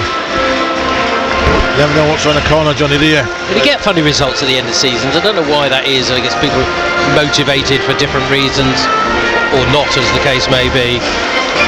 But hopefully Albion will be motivated right to the end of the season. Still lots to play for, and still an opportunity to get into the Conference Seas. Look, John Lee's here, who's singing along to good old Sussex by the Sea. Always as passionate as ever, Leesy. Leesy, good rendition there. Good rendition, Leesy. Yeah, he's getting behind it. And of course, enjoying the football as well. Known for his cricket coverage in the past with the station. And that coverage continues from Friday. Adrian Harms back with ball-by-ball commentary of Sussex's Division 1 County Championship game from 11 o'clock. That's available on the BBC Sport website, as is this game as we resume players. Van Hecker tries to get it forward to Minte. Through it goes there to Nick Pope. So I've been leading by 1-0 into this second half. desperately trying to snuff out any early energy from Newcastle, but it's a good run by Barnes, pulls it back on the angle, and luckily for the Seagulls it was Hinchelwood there first to deny Willock. Well, they started lively in the first half, and they've done the same in the second. Barnes' pace there, wasn't it? Got it out wide to him. He just drove at Weaver, went past Weaver quite easily. He has got lots of pace, hasn't he, Barnes? Gets to the byline, and no midfield players running onto him. Luckily, no O'Reilly's just tracked back in there. Once again to Barnes on that far touchline, swings it in back post. If Stupinian lets it go past him, out of play for a goal kick. So Albion having made 2 changes coming into this one. Van Hecker and Minte coming in for March, who's not involved today, and Yassin Ayari, who's on the bench. No, Kaoru Mitoma, so not quite the reinforcements from the bench, Warren, as they have had in previous weeks.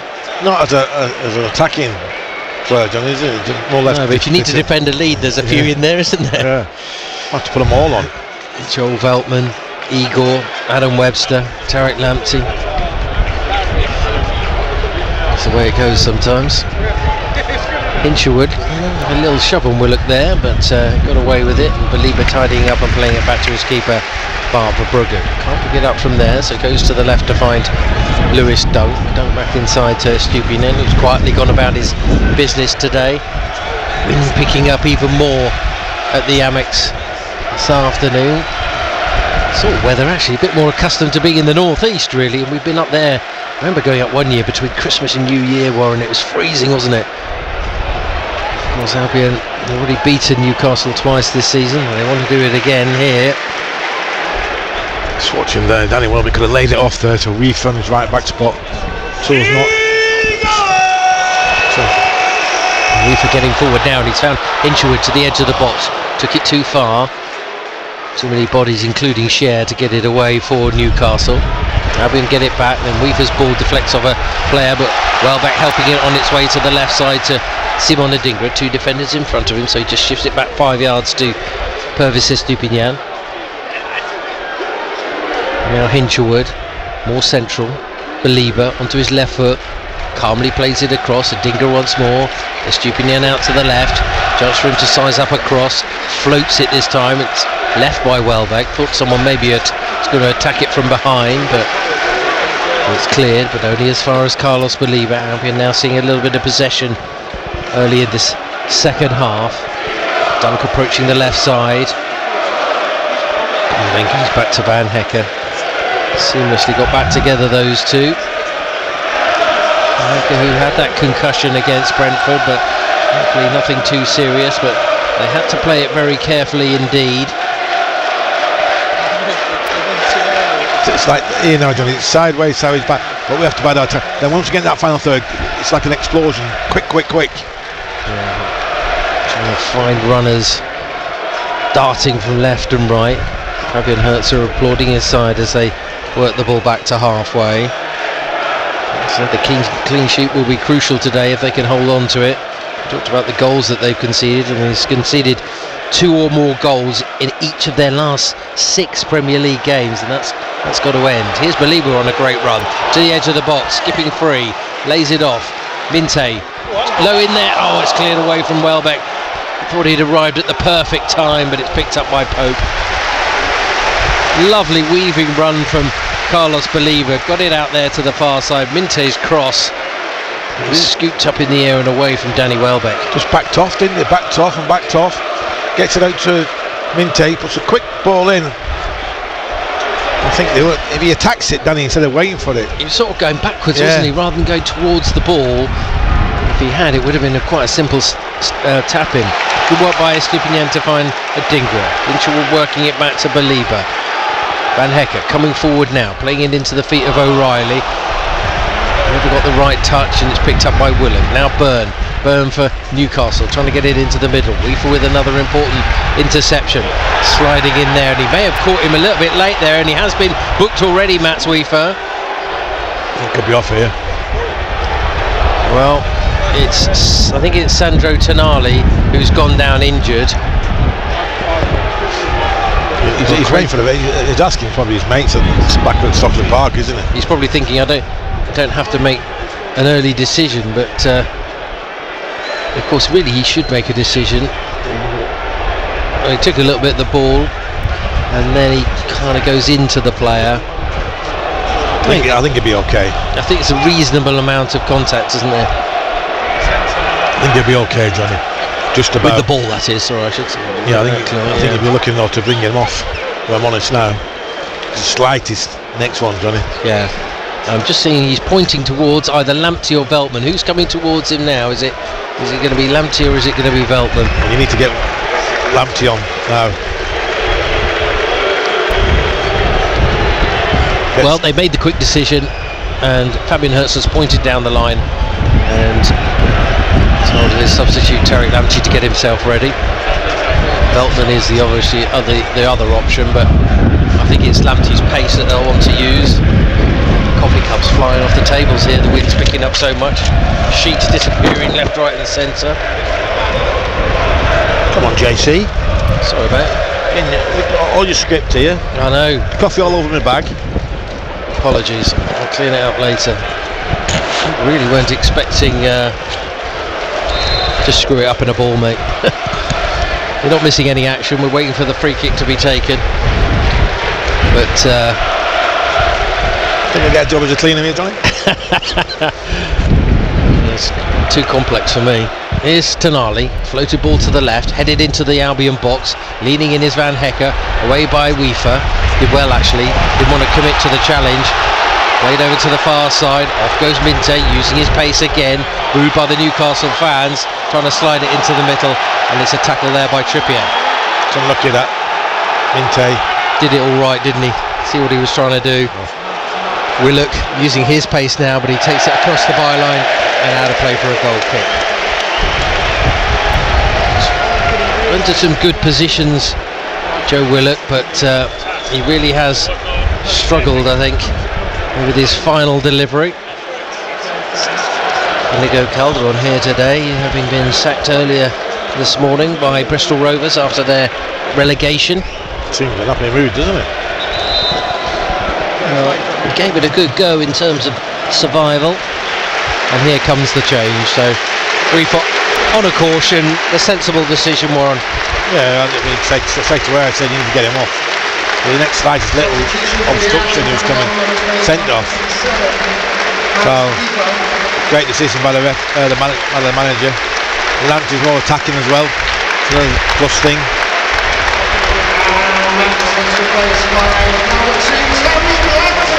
Well, I don't know how often we're going to see Tariq Lamptey in an Albion shirt going forward, but it's got an important role today. Well, I think it was quite unlucky with the first with the booking. We've done well today. It's a bit of a shame that he's gone off because he has been quite combative. But Lamptey can provide something different maybe. Here's Hinshelwood overrunning it and picked up by Newcastle. Guimaraes taking it to the left, waiting for people to get forward into attacking positions. Out wide to Livramento. Now Willock takes over just inside the box on that left hand side. Guimaraes squares it. Chance for a shot. And that is sent so wide by Murphy, nowhere near the target, and that has made Eddie Howe's mind up, and he's going to make a change and he's going to bring Anthony Gordon on. Yeah, that was it. I think it's only about his third touch in the game, isn't it? So I think that's what'll bring Anthony Gordon on. He's been waiting in the wings, Johnny. It's only because of this good form he can't get back inside, but I think once he gets into this team, I think he'll be there to stay. Yeah. Well, Welbeck felt he was fouled there, but the referee says no. Soft. Into the far side again, into the box. Minte getting back. Good work there defending. Well, I said it'd been in the commentary for the goal. It's been eventful for him. All sorts of things happened. He thought he had been injured. Then he was getting a bit of grief, and he scored the goal. Then he's been made some really important tackles. There's a tackle which is judged to be a foul there by Craig Pawson. He's done it well. I'm going to run over to have a little word with Craig in his ear. So why was mine not a foul? Yeah, it's going to go one way. It should go the other. But here is the change confirmed. Gordon on, Murphy off. Rider elsewhere. Brentford leading Manchester United by 2-1. West Ham 1, Spurs 1. It's Chelsea-Liverpool at 4:30, a little bit later on. Well, by no means has this been the most entertaining of games, but you feel it's finely balanced. I think as the game goes on, Johnny, there will be a lot more gaps open for Brighton to explore, that's for sure. Here's the free kick into the box, headed away by Lewis Dunk, and then volleyed clear and out for a throw. Albion standing firm there. Geordie's fans are certainly trying to back their team and get themselves back into it here and get themselves an equaliser. With Albion leading, they would go 8th in the table. Newcastle, Albion's record against them has been very, very good indeed. Haven't lost in the last 7. Well, here's Gordon, first contribution from him, skipping past Lamptey, and Lamptey's brought him down, and I think he's awarded a penalty. Lamptey's first touch is to clip Anthony Gordon, and no hesitation from Craig Pawson there. Made his decision swiftly and has pointed to the spot. So Gordon, outside. Could well be outside the box. Yeah. There is a slight contact, not much, but we'll have to wait and see here, because it will be checked by the 4th official Andy Madley and his assistant Scott Ledger. Outside, it's outside, so I think that is. Well, Guimaraes has picked up the ball and strided very quickly towards the penalty spot, but Craig Pawson now being told to wait. First touch. He goes with the outside of the right boot. It's outside, so we'll have to wait and see. We'll have to go through a bit of a rigmarole, I imagine. Here we get told that we're checking for a penalty, for a foul.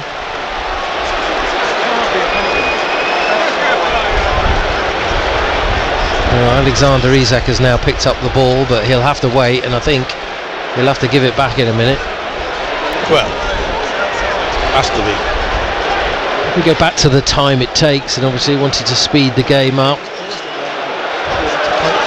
The touch is outside and he falls in the box, so what we're waiting for. You saw it, I seen it. 10 seconds it took, it's not even 10 seconds.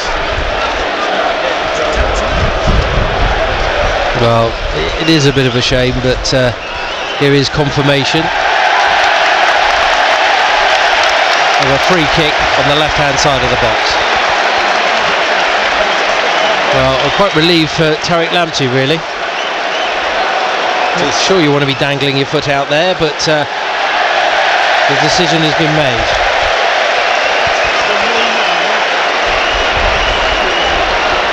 Well, it's okay. This is a dangerous service still, Johnny. It is. Well, maybe that's the wake-up call that they require. Yeah, they're going to show it now on the big screen. I don't want to show it earlier. Yeah, he does fall into the box, but contact is outside. Check is complete. They need to stay focused here and keep their concentration, because as we approach quarter of an hour played of this second half, it is in a dangerous position, this free kick. You've got a few options here, Johnny. The toss it, whips it in. 2 on the edge of the box as well. Anthony Gordon there to strike. Isak's hanging out, isn't it? That's a strange one. Isak hanging out the box here. Well, it's going to be, I think, Tonali to take it. It's about 8 yards from the byline, just outside the box left side. He goes for goal, in at the near post, hook back off, deflected.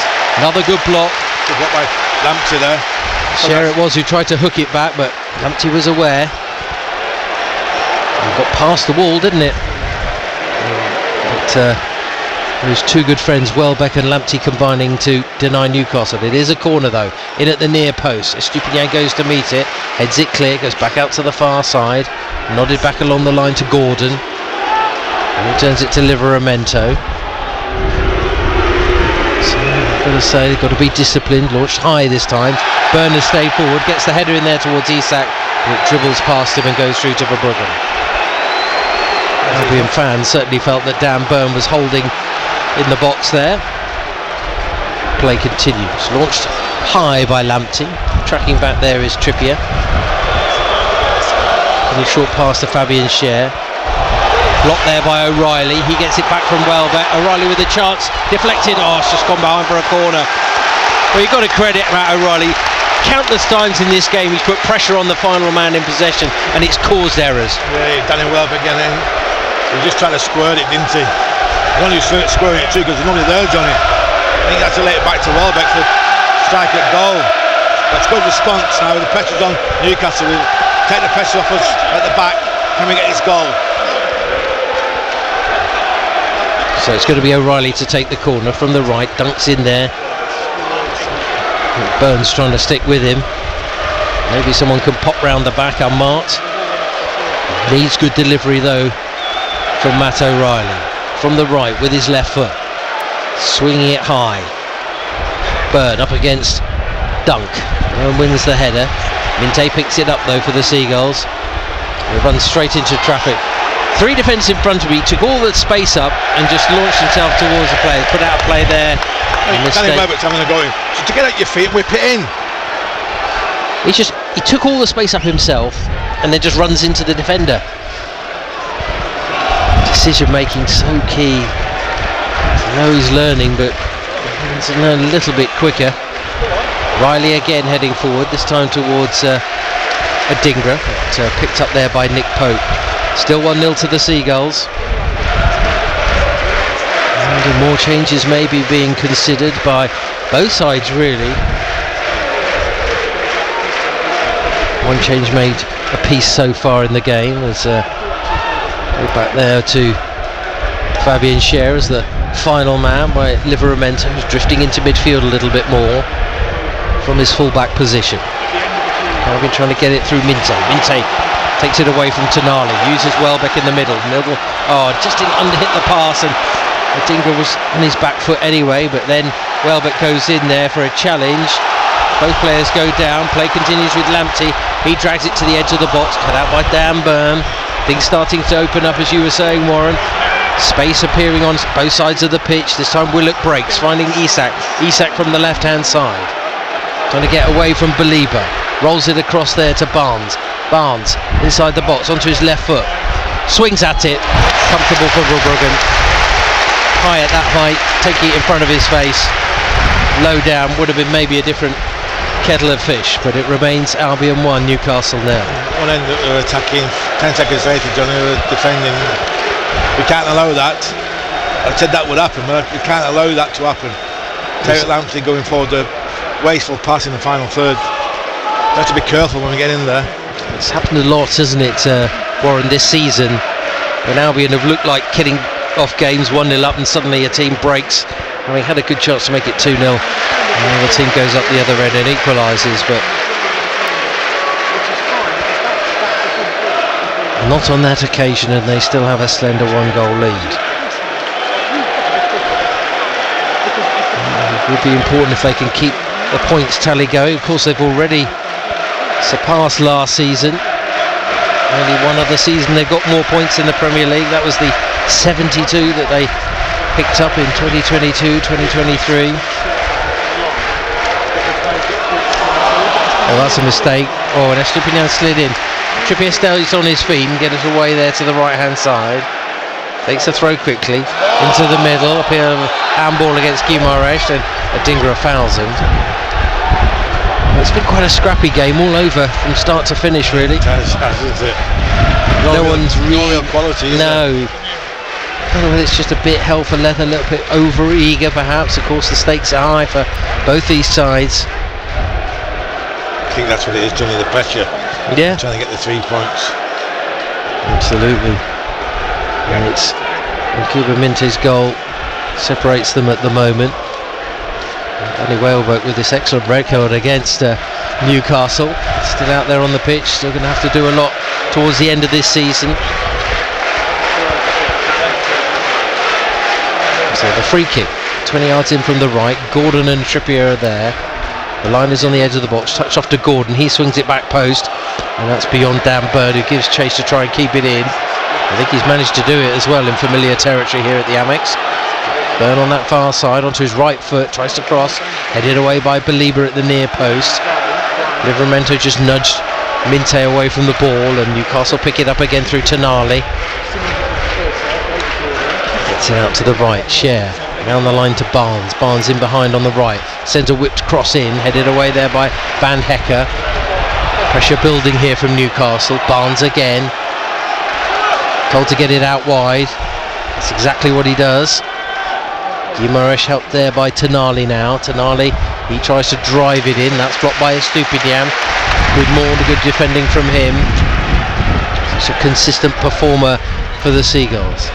Now Tonali. Recycling it back into the midfield. Danny Welbeck doing really well there, getting close, a little bit too close. There would have been a free kick, but advantage played there by the referee Craig Pawson. Now Gordon. He'll stop there because he's fouled by Yankuba Minte. Across to Trippier, trying to keep the ball moving. Again, too close to Estupiñán and then away by Hinshelwood. Trying to get it clear. They just can't quite get out of their own half at the moment, the Albion. So Van Hecke comes forward but makes a mistake. Willock onto Gordon on the edge of the box. Jinks away from Van Hecke, drills it low. Barnes takes a touch, stabs it high, took a deflection. The header away by Matt O'Reilly. Still not much distance though to get it clear, and Newcastle come again. Back down this right hand flank. Barnes trying to create the space for himself, low along the ground. Isak with the back heel, deflected and easy. The sting had been taken out of it, and Bruggen will be able to take that comfortably. Yassin Ayari is going to come on for the Seagulls in a short while. Yeah, I think fresh legs, Johnny, in there. Hinshelwood or O'Reilly perhaps. O'Reilly maybe. Yeah, one of those two. He's done so well recently, Yassin Ayari. Looks like Joel Veltman's going to come on as well. Which won't quite work that one out actually. Maybe they push Lamptey further up the pitch and Veltman goes in at right back. Yeah, I think that's what you have to do, Johnny. Minte's worked his socks off, and to be fair as well, he's quick. Lamptey, but he's not over 5 yards. He's not the quickest over 30, 40 yards, is he? He can't get up and down like Minte can. So it is Hinshelwood to make way. You were right as always. Done well though, Jack Hinshelwood just gone about his business.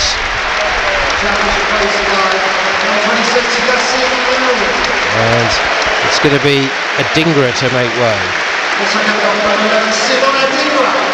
With Veltman coming on. Of course, no March, no Mitoma if you missed the team news earlier. As we suspected. Veltman goes in at right back, Lamptey pushes up to right midfield. Minte now on the left hand side. And it's the switch from Dingra coming off as Verbruggen kicks that ball straight out of play. Just taking a bit too long there. Verbruggen straight out of play. Yeah. I think you can see how the Memento's pushing so high up the pitch, Johnny. Dan Barnes saying, "Look, go." Yeah. Here's Ayari. I'll cover this, and so Lamptey has to get him stretching wide. Belieber trying to curl it in there to Minte. Took it away from Kieran Trippier out for a throw. Fabian Herzler trying to marshal his troops there and crouching with his arm, pushing them back inside their own half. Now telling them to push forward. And his former Cubs St. Pauli looking like they're going to stay in the Bundesliga this season. Impressive effort from them.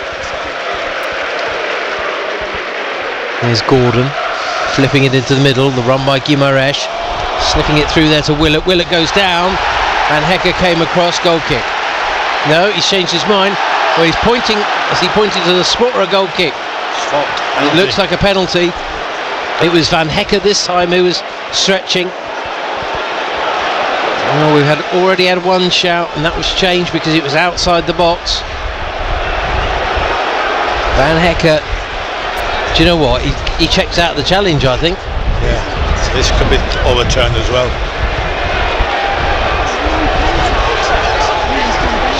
Well, this is. He was just trying to watch the This can go 50-50 this way. I think it'll be given though, I'm honest.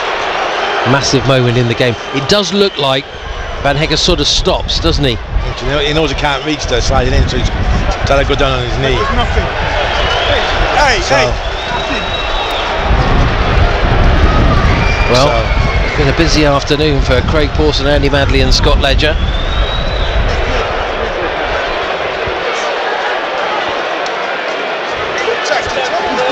Well, initially he seems to go into the ground with his right foot, Jan-Paul van Hecke.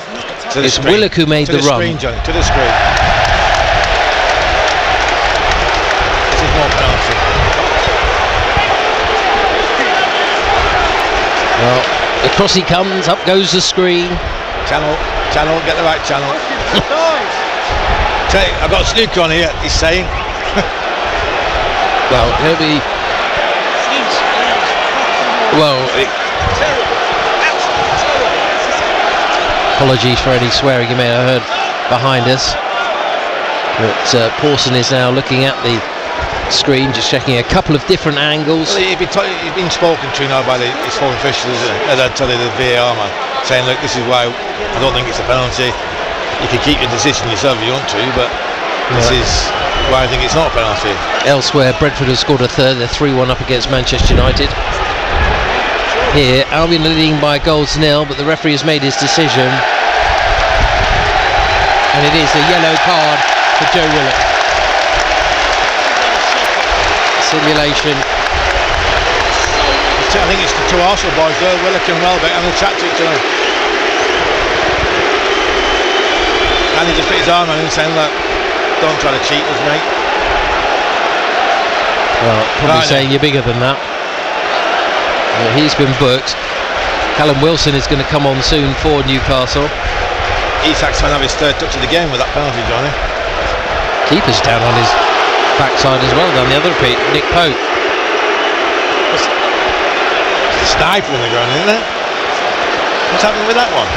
Well, it's because he's trying to stop play, I think. Hey, we just had 5 minutes of the VAR, so what do you think? He's not got enough time to make a decision. Well, Pope's gone down, Wilson's come up from the bench. It's all going off here. So we've had 2 penalty shouts. The first was outside the box, the second judged to be simulation. Fabian Ernst has decided to bring the whole of his team over to the near side. This is a tactic from Eddie. He wants to get them over. Yeah, of course. That's what I said, he's just gone down because it's a goalkeeper, so he has to stop play. So that's because of the physio, he's not even coming on the physio. Well, now they have to make a token effort, so one of them is now coming out. It's not even 2 of them, normally it's 2. I mentioned the dark arts earlier. I don't like it. I mean, like Eddie Howe, there's a lot to like about the way that he sets up his teams and what he does. But at the same time, Warren, this is just, This is a half-time team talk we're having out there. Yeah. Right, this is how they're playing now. They've gone 4-4, whatever. The only thing I would say is what Fabian Ernst has done the right thing. There's nothing he can do to stop that. So what he's done is he's brought his own team over and said, right, well, I'll have a word with you. Well, Willock now replaced. And it's 2 up top with Wilson to join Isak. What I would say, Warren, is Isak just doesn't look himself. He's had that groin injury and I just don't think he's 100% right. Hasn't been like that for a couple of weeks now. No, that's why I said as well, in the pre-commentary. I said that's why he's had to keep playing him. He's not been in the best of form. Takes a good penalty, but he don't open play, hasn't scored many goals probably. Yeah, he's got the back. Keeper seems to be okay now, funnily that.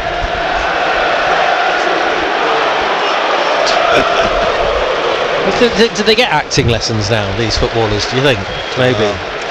Don't worry, you're not missing anything here. The play hasn't even resumed yet. But Brentford have got a 4th against Manchester United. Johan Visser with that one. So this is not good news for the Seagulls in terms of what's happening elsewhere. Brentford certainly in the mix, particularly after that win against the Albion a couple of weeks ago. And Forest, midweek, really. Yeah. Great win there. But, I think they obviously have a superior goal difference to the Seagulls. As it stands, we're on +2. Maybe on +11, I think. Here's Barnes, takes the ball out of play, Albion throw. And as you said, Warren, it's just about doing your own stuff and getting on with your own business, and if they can hang on to this 1-goal lead for the next 15 minutes or so, they will go 8th, which looks likely to get you Conference League spot. No guarantee because it does rely on City beating Palace in the FA Cup final. I reckon, Johnny, there'll be 10 minutes of injury time in this game. Yeah, we've had 2 VAR checks, haven't we? Substitutions being made. Yeah. He just went down the Pope for 3 or 4 minutes. Yeah. So you could say 25 minutes. Worrying about them taking time. I don't know why they're worrying about them taking a long time, because they do lead Albion. So, I tell you, somebody, I don't know whether it comes. I mean, maybe it comes from the top. You don't know who makes those sort of decisions. It's the other guy, the backroom staff. Is it Graham Jones? Yeah. He seems to get involved in that sort of stuff as well. He came out into the technical area. I don't know whether he made the decision. And Hecker bumped off there by Livramento. Free kick for the Albion. Ironic cheers there. Oh, Jones, he beat my record at Wigan for the goals scored in one season. Really? Yeah. So what was the total? What was your total? Do you remember? 23. 23. I didn't realise he was a striker. Me? No, him. Jones, yeah, he played striker all his year. Yeah. All the years he played. Good striker for Wigan. Good player. He had a good career. Yeah. He's done okay as a coach as well.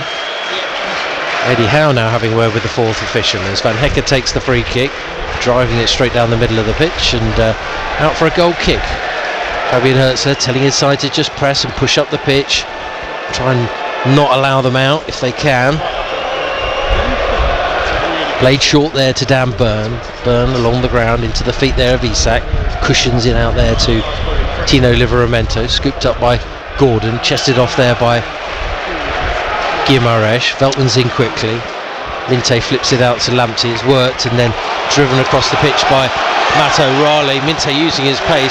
It's a good sliding tackle by Trippier, but Minte's got the bit between his teeth, I think, today. To play it, they gave him 6 yards then, didn't he, Johnny? And another 2 yards, they took the ball off him. Yeah. All you could see was Trippier looking back. So to me, stay wide then. There you go, he stayed wide. He stayed onside, he's allowed it to bounce, he's got it on the left touchline. Good run by Estupinian forward. Estupinian drags it back, didn't want to cross, wasn't sure what was around him, so he plays it back for Minte. Minte sends it in low. O'Reilly back to goal, tries to spin and turn, deflected, goes to the 6-yard box where it's taken by Byrne, who clears. MX crowd want a second goal, and they need a second goal. Still another 12 minutes plus added on time as Believer slips. There's a little bit of contact there from Bruno Guimaraes. Seemed to fall a bit awkwardly there, Carlos Believer. It felt like a slip to me, but there you go. They both slipped, Johnny. Again, there's enough cameras nowadays, you can't fool people. And that's why he has to get up. If you want to know all about what boots players take to games, I would tune into the Albion Unlimited podcast on Tuesday, because we've got a special treat with a special guest, somebody who knows all about the boots that Albion players wear and how many they take to games. Here's Danny Wellman, little flick off there, Minte's through, down towards the byline, close to goal, shoots, deflected off Pope, comes back for Lamptey, he spins it back into the middle, O'Reilly goes down, shot there by Estupinian, deflected, out of play for a corner. Well, I'm sure it's a corner, but he's given a goal kick, not a penalty. O'Reilly certainly felt he was fouled. Well, again, it will be checked. Minte decided to go for goal. It came spinning high off Pope. In there was Lamptey. He just nudged it back into the middle. I don't think it's a foul myself. It was Livramento who was clumsy, though. You can ill afford to do that in the 18-yard box. He's just trying to roll it around. We will have a delay here. There will be a check initially, but I think it will. The decision will be made pretty quickly, and there it is. We're back up and running. 11 minutes to go. Still 1-0 to the Seagulls. Minte stayed out wide. Taxed, doesn't he?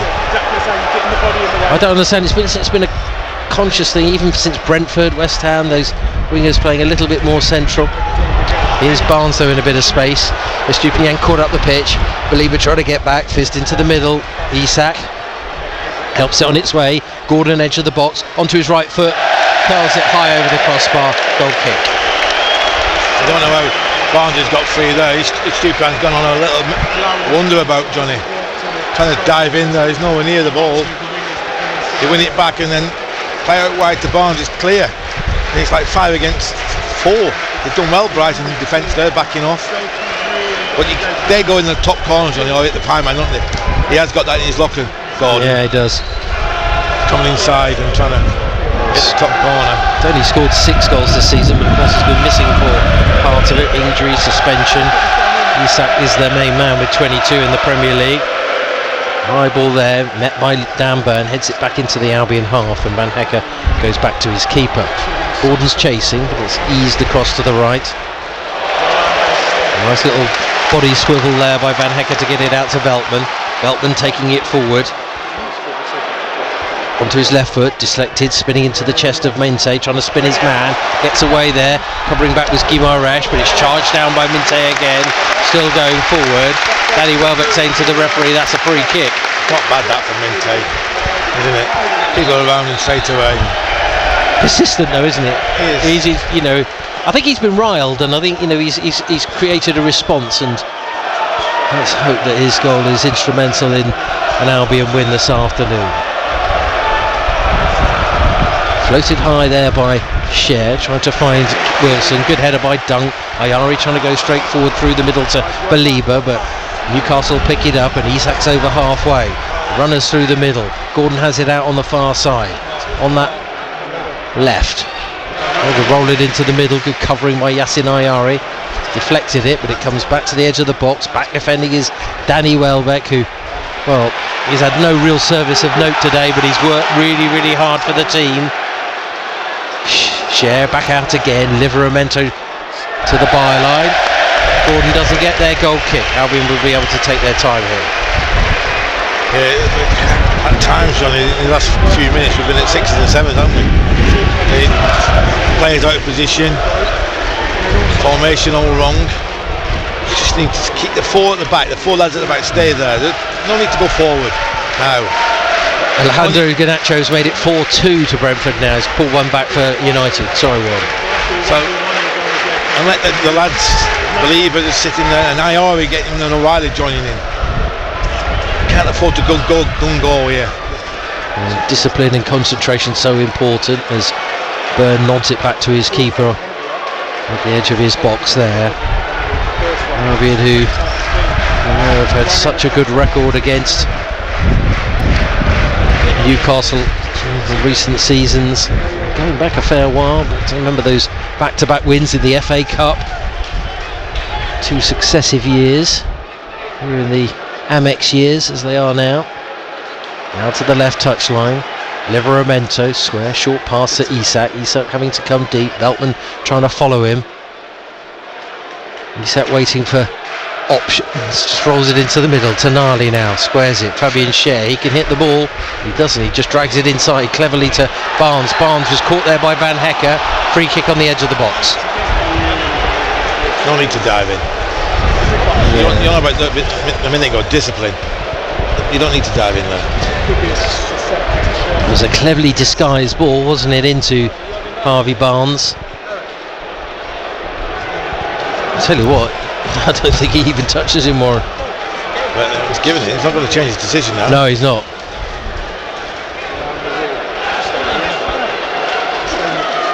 Well, it was rather shades of the other earlier challenge where he pulled out of it and the player just sort of goes down. He's already down before eventually he does touch him, but this is a tricky one for Albion's keeper because it's dead centre, 2 yards outside the box. So Trippier's not going to take it. He usually takes him, Johnny. Yeah. I think Shah's going to. I think you're right. Cher's got a good shot on him, whereas Trippier's good at crossing on the sort of diagonal. So I'm thinking maybe a pile driver from Fabian Cher. That's going through there. And someone lying down there on the ground behind the 5-man wall. Harverbruggen trying to peer through and get a good view of this one as he waits to try and find out who will take it. Trippier and Cher are the two. I don't think he can get it up over the wall, Johnny, that's for sure. So may try and bend it around it. We've seen a few, of course, curl around walls recently, and it is Cher who plays it straight into the wall, and it's headed, but brilliant save by Verbruggen, cleared. On goal. Newcastle appealing for a penalty. Give it.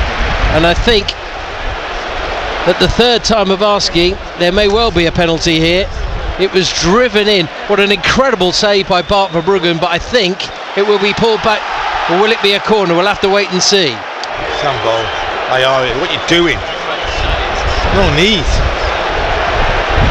Look. Oh, he just put his hand down. There's no two ways about it. Finally, Newcastle will have their penalty. Some ball. What a shame at such a late stage with 4 minutes remaining. This is not going to get changed. No. I think he just sort of flaps at it, doesn't he? It's like a sort of was it going response. Was it going on target? Offside. Oh, it does go into the middle. They go through the process, work out whether there's an offside in there. Well, it can't be offside because he's taking direct free kick. And it's hit him straight away, hasn't it? Well, there's about 16 players all around the referee trying to wait to find out what the response is. This could be a crucial moment for both these teams in their quest for European football. The manager thinks it's not a penalty. Yeah, he's wagging his finger at the fourth official. Eddie Howe's to the right of the fourth official. That means it is a penalty, doesn't it? There's nothing you could. I don't think the fourth official has any impact on it. We'll wait for the decision from the VAR official Andy Madley, who will communicate with the referee. And change once again, but he does seem to bring his arm towards the ball. It's a penalty, Johnny. Yeah. All day long. Well, just as Albion felt they might just have the upper hand to be able to get themselves into eighth. This could be a massive blow for them here. Of course, Isak is the man who usually takes them, I think. The big cheer from behind that goal, and the south stand tells you the penalty has been awarded. Yassin Ayari, adjudged to have handled. It was clear from our position, having watched just one of the replays. And Newcastle have an opportunity to draw level with around 2 minutes of normal time remaining. Bart Verbruggen being told to get back onto his goal line. Well, Albion have failed to save any of their last 10 penalties. 8 of those were Bart Verbruggen, 2 of them were Jason Steele. Can Verbruggen now pull one off here? It would be an important save. Newcastle's top scorer, Alexander Isak, will take it. Taking his time. Now he steps up, rolls it past Verbruggen, and Newcastle equalise with just 90 seconds left of the 90. 1-1. A little bit of afters as Isak tries to grab the ball off Verbruggen. There may be a yellow card in there, but I don't think Albion can have any complaints about the decision. No, not at all. Definitely a penalty, Johnny. Like I said, third time lucky. But he's took the penalty away brilliantly, hasn't he? You think, a lot of pressure on him. Inside netting. Good penalty. Now the ball goes up for Elon left. If it was not 10 minutes, I'll be... You'd be quite surprised. You're normally spot on these things. It may give Albion a time to get back into it. Well, you're close. It's 9. We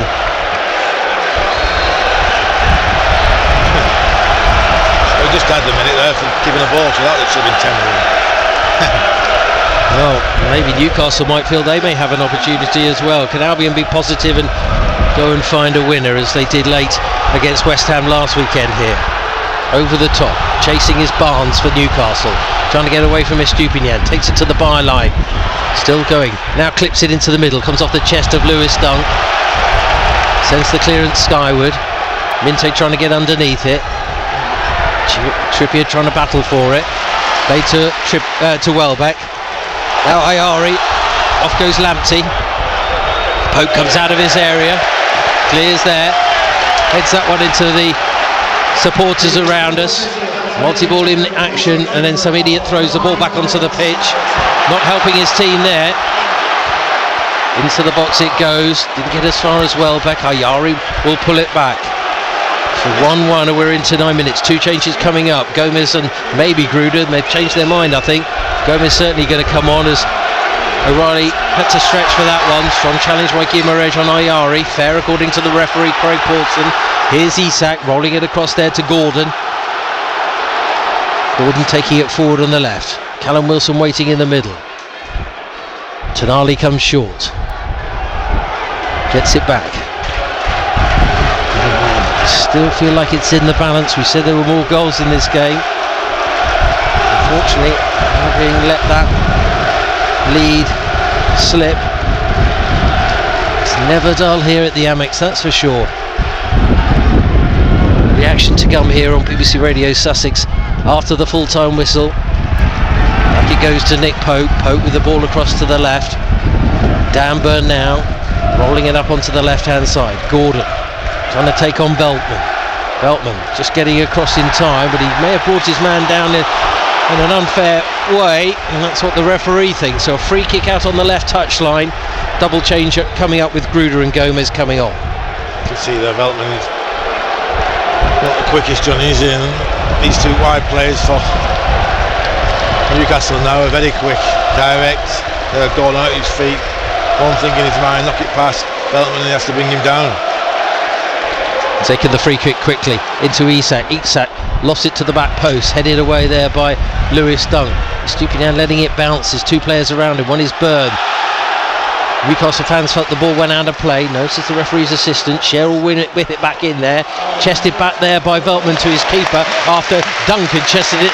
Well, it was meant for Bruggen, but it went to Veltman. But the two combine and the pair work it back neatly. Can they get themselves back up the pitch? Minte with the flick on there to Welbeck. Showed too much of it to Fabian Schär. I think it was a fair challenge, but O'Reilly's got it back again. With foraging by him. Now Ayari back to O'Reilly. Tackled by Trippier. Comes out. Spinning out of play for a throw. Yellow card there for Danny Welbeck, I think. Yeah, because he, off the ball, it got him out pulling down. They're just saying. Here come the changes then. O'Reilly off. And the other one to come off is Minte.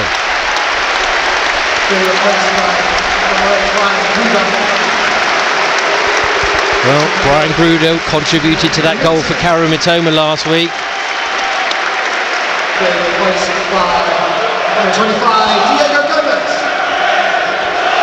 Albion with the throw then. They'll have to go back before they can go forward. We've played 3 minutes of the 9 to be added on. Gomez going forward there, trying to challenge with Fabian Schär. Slipped by Estupinian. Ironic cheers for Craig Pawson as the free kick is given Albion's way. Well, you want chances, don't you, to get this winning goal, I would say, at this time of the game. But the delivery now. Ayari grew over the ball. Lewis Dunk's come over to have a little word with Gruder, saying that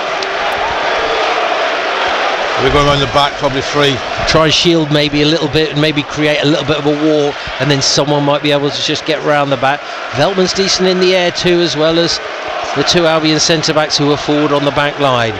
Welbeck manoeuvring himself into a position towards the back post as well, but it's 8 yards in from the left touch line. Gruder to take, left-footed, dangerous ball in. There's Gomez! Oh, he sent it wide. Unmarked, 6 yards out. Still 1-1. No one has got his hand over his face, Johnny. You could have made yourself a Brighton hero, though. He's onside. It's a wonderful ball in. Oh, what an header that is. For the clearance it is. Oh, what a miss. What a miss. It's quite difficult to skew it wide, to be honest. But now we will go again. Another 5 minutes left. Here come the reinforcements. Newcastle have made their decision. They're just going to defend. Kraft and Botman, 2 defenders coming on for Eddie Howe. Yeah. I think they feel it, don't they? They feel Albion in the ascendancy. Gomez now to Gruder. Gruder trying to go through the middle. That's blocked. Now they can break. Barnes getting forward. Lays it off to Wilson. Wilson hits it, deflected and tipped over the bar by Verbruggen. Chances at both ends within the last 30 seconds. Yeah, good save that. He was holding on now, but okay, he's gone direct to get the goal equaliser. Now he's thinking, I need to shut up shop. Will they come on or not, Warren? That's the question. To be fair to Botman, he's the size, so he might be a danger in the air, but they're going to wait for this corner to be taken by Guimaraes on the right. Tied at 1-1, deep in injury time here at the Amex. As Guimaraes prepares to try and pick out one of his teammates, curls it in there, headed away by Lamptey. Gruder on the edge of the box, there's a foul in there. Albion will have the free kick. It's now 4-3 at the G-Tech, so Man United trying to make a fist of it late on against Brentford. An equaliser for Man United would help the Seagulls, but Cher comes off, Botman comes on, and Kraft is the other player to replace Kieran Trippier. Well, it's difficult to know what fair result is here today, but Albion will be frustrated if they don't win it. On ball there by Verbruggen, header by Gomez, can't find Welbeck. Ayari, good leap by him, away by Botman. Welbeck trying to get a flick off there to Gruder. Gruder causing problems, his movement is excellent since coming on. Now Baliba plays it back, retreat they go again. Diagonal ball to Estupinian, tries to head it infield, but covering back there is Emil Kraft. Estupinian hit in the face. He's going to hold his head there because he might need a bit of treatment. Well, one thing last week when they did score that goal with Carlos Baliba, Fabian Hürzeler did say we've been working on goals in late situations. He said it wasn't like that, but it was what he could do with another late goal here this week. 2 minutes of added on time left. We've had a chance, haven't we? It's going to win a play, I would have said, but yeah, I know. I mean, I think Gomez's chance is probably the only save Pope would have had to make, and he didn't even have to make that. Header forward by Van Hecker, just rolled a bit by Wilson there, but a bit unlucky because I felt there was a foul in there. Ayari trying to hold things up. Tonali takes over, sends it high. Barnes gives chase out into a wide position. Here's the flag is up, offside. Checking with my watch, I make it we've got 60 seconds left.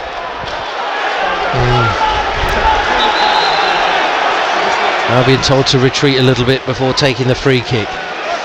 Will someone step up to the plate late on here? And he said that his team, he wanted them to provide reasons for them to stay late, the fans. But Dan Burn has headed that deep inside the Albion half, and retreating is Van Hecker. Nodding it to Verbruggen, that'll still give him a chance to launch it forward. Goes straight down the middle of the pitch, trying to pick out Gruder, who just bounces off Burn. The boy from Blythe clearing that one, but Lamptey will get onto this one, flips it past Livramento, just can't quite get away from the second challenge. In there goes Gruder, comes back for Ayari, 10 yards outside the box, rolls it to the right. Lamptey with a chance to cross, instead he rolls it to the edge of the area where it's cut out by Newcastle. Thought he might just swing that one in, Tariq Lamptey, but he may get another chance here. 3 waiting in the middle, surely the cross has to come in. Lamptey going on the outside, it's blocked, goes again, Livramento holding him up. Lamptey spins and turns, left-footed, reverse ball, Ayari, took his eye off the ball. Oh, but it's a poor clearance, in there goes Gomez, away by Emil Kraft. There's a couple of half chances in there, Warren. yeah, Ari there, he's not waiting, not ready for it, is he? Not waiting. Anticipating the ball to come to him. Reacts when it's too late. Yeah. Trying to make amends after giving away the penalty, the handball that made it 1-1. It's finished at Brentford. They've beaten Manchester United by 4-3. So Albion, as it stands, would be 10th in the table, 1 point behind Bournemouth, level with Brentford, and that's as it will be because the final whistle blows here at the Amex. A frustrating end to the game, having led through Yankuba Minte in the first half. A penalty from Alexander Isak after Yassin Ayari handled the ball, blocking a free kick to give Newcastle an equaliser. There weren't many chances in the game for either side really, but Gomez had the opportunity late on. His header from 6 yards out went wide when he was totally unmarked. It feels like a missed opportunity? I think it is a missed opportunity, yes, Johnny. I'm saying 2 penalties were given, but there was overturned rightly as well. I think I don't know what I was thinking with his hand there to give that penalty. But you have to turn to the referee as well, Johnny. I think he had a poor game, the referee, didn't he? From the word go, really. He never really got a handle on the game, I don't think. But then we had the vital chance right at the death. And when chances come along against top side, they don't come along very often, Johnny. We say that quite often. You have to punish them. And there we didn't, did we? No. The header from Gomez is a poor attempt at target, if you ask me. It's a point to the total. Yes, still in the mix, aren't they? It's a shame that Brentford have beaten Manchester United, and obviously Bournemouth won yesterday as well. It's difficult to sort of assess too much in terms of positives, because Newcastle are a good save. They didn't create many opportunities, but they did weather the storm early on, didn't they? Then they got themselves in front. A good goal from Minte. Boos, of course, ringing out really, I think, for the referee, but I couldn't really have any. I think he got the 3 big ones right, didn't he? The 3 penalties. The first 2 were disallowed, the third one given as handball. I think he got all 3 of them right. Well, initially he got 2 of them wrong, but he's given one. Well, yes, sorry, you're right. He even got them wrong, hasn't he? So it's only the right decision has been come to on all 3 occasions. Yes, probably you're right. It's definitely a penalty. Yes, the last one. The other 2, yeah, but it's the situation, Johnny, is when you're not playing very well. And we're not playing very well today. You have to take your chance. And you don't get many, like I just said, you don't get many chances against these top sides. And in a game where there's very few chances, when they do come along, they probably had 2 chances: the Minte chance, and then the header. The header. Yeah. That's for sure. It's a glorious chance to win the game for us. Yeah. And you work hard, and you get 1 chance right at the death, and then puts it wide. I know it's a disappointment. They still picked up a point. It's still all to play for. It's still very tight, and there's still 4 teams that can grab that 8th place. Yeah, it's going to be twists and turns in it. But like I said, we got some tough games coming up, haven't we? You're going to Wolves. Yeah. And Liverpool here, depends what side they put out. We'll see that today. He said he's going to rotate it, didn't he? Yeah. The manager there. And then they got the Spurs last game of the season. They don't want to lose in front of the fans, do they? So it's a tough running when you think. The other teams, I mentioned it earlier, Brentford, I think they've got the easiest running at Brentford now. They've got Ipswich away, Fulham at home and Wolves away. Yeah. I think they're picking up some points there. Well, they won today, they are in the box seat, but Albion has still got plenty to play for. Of course, all 3 of the remaining games will be live on BBC Radio Sussex and BBC Radio Surrey. I'm off to get reaction.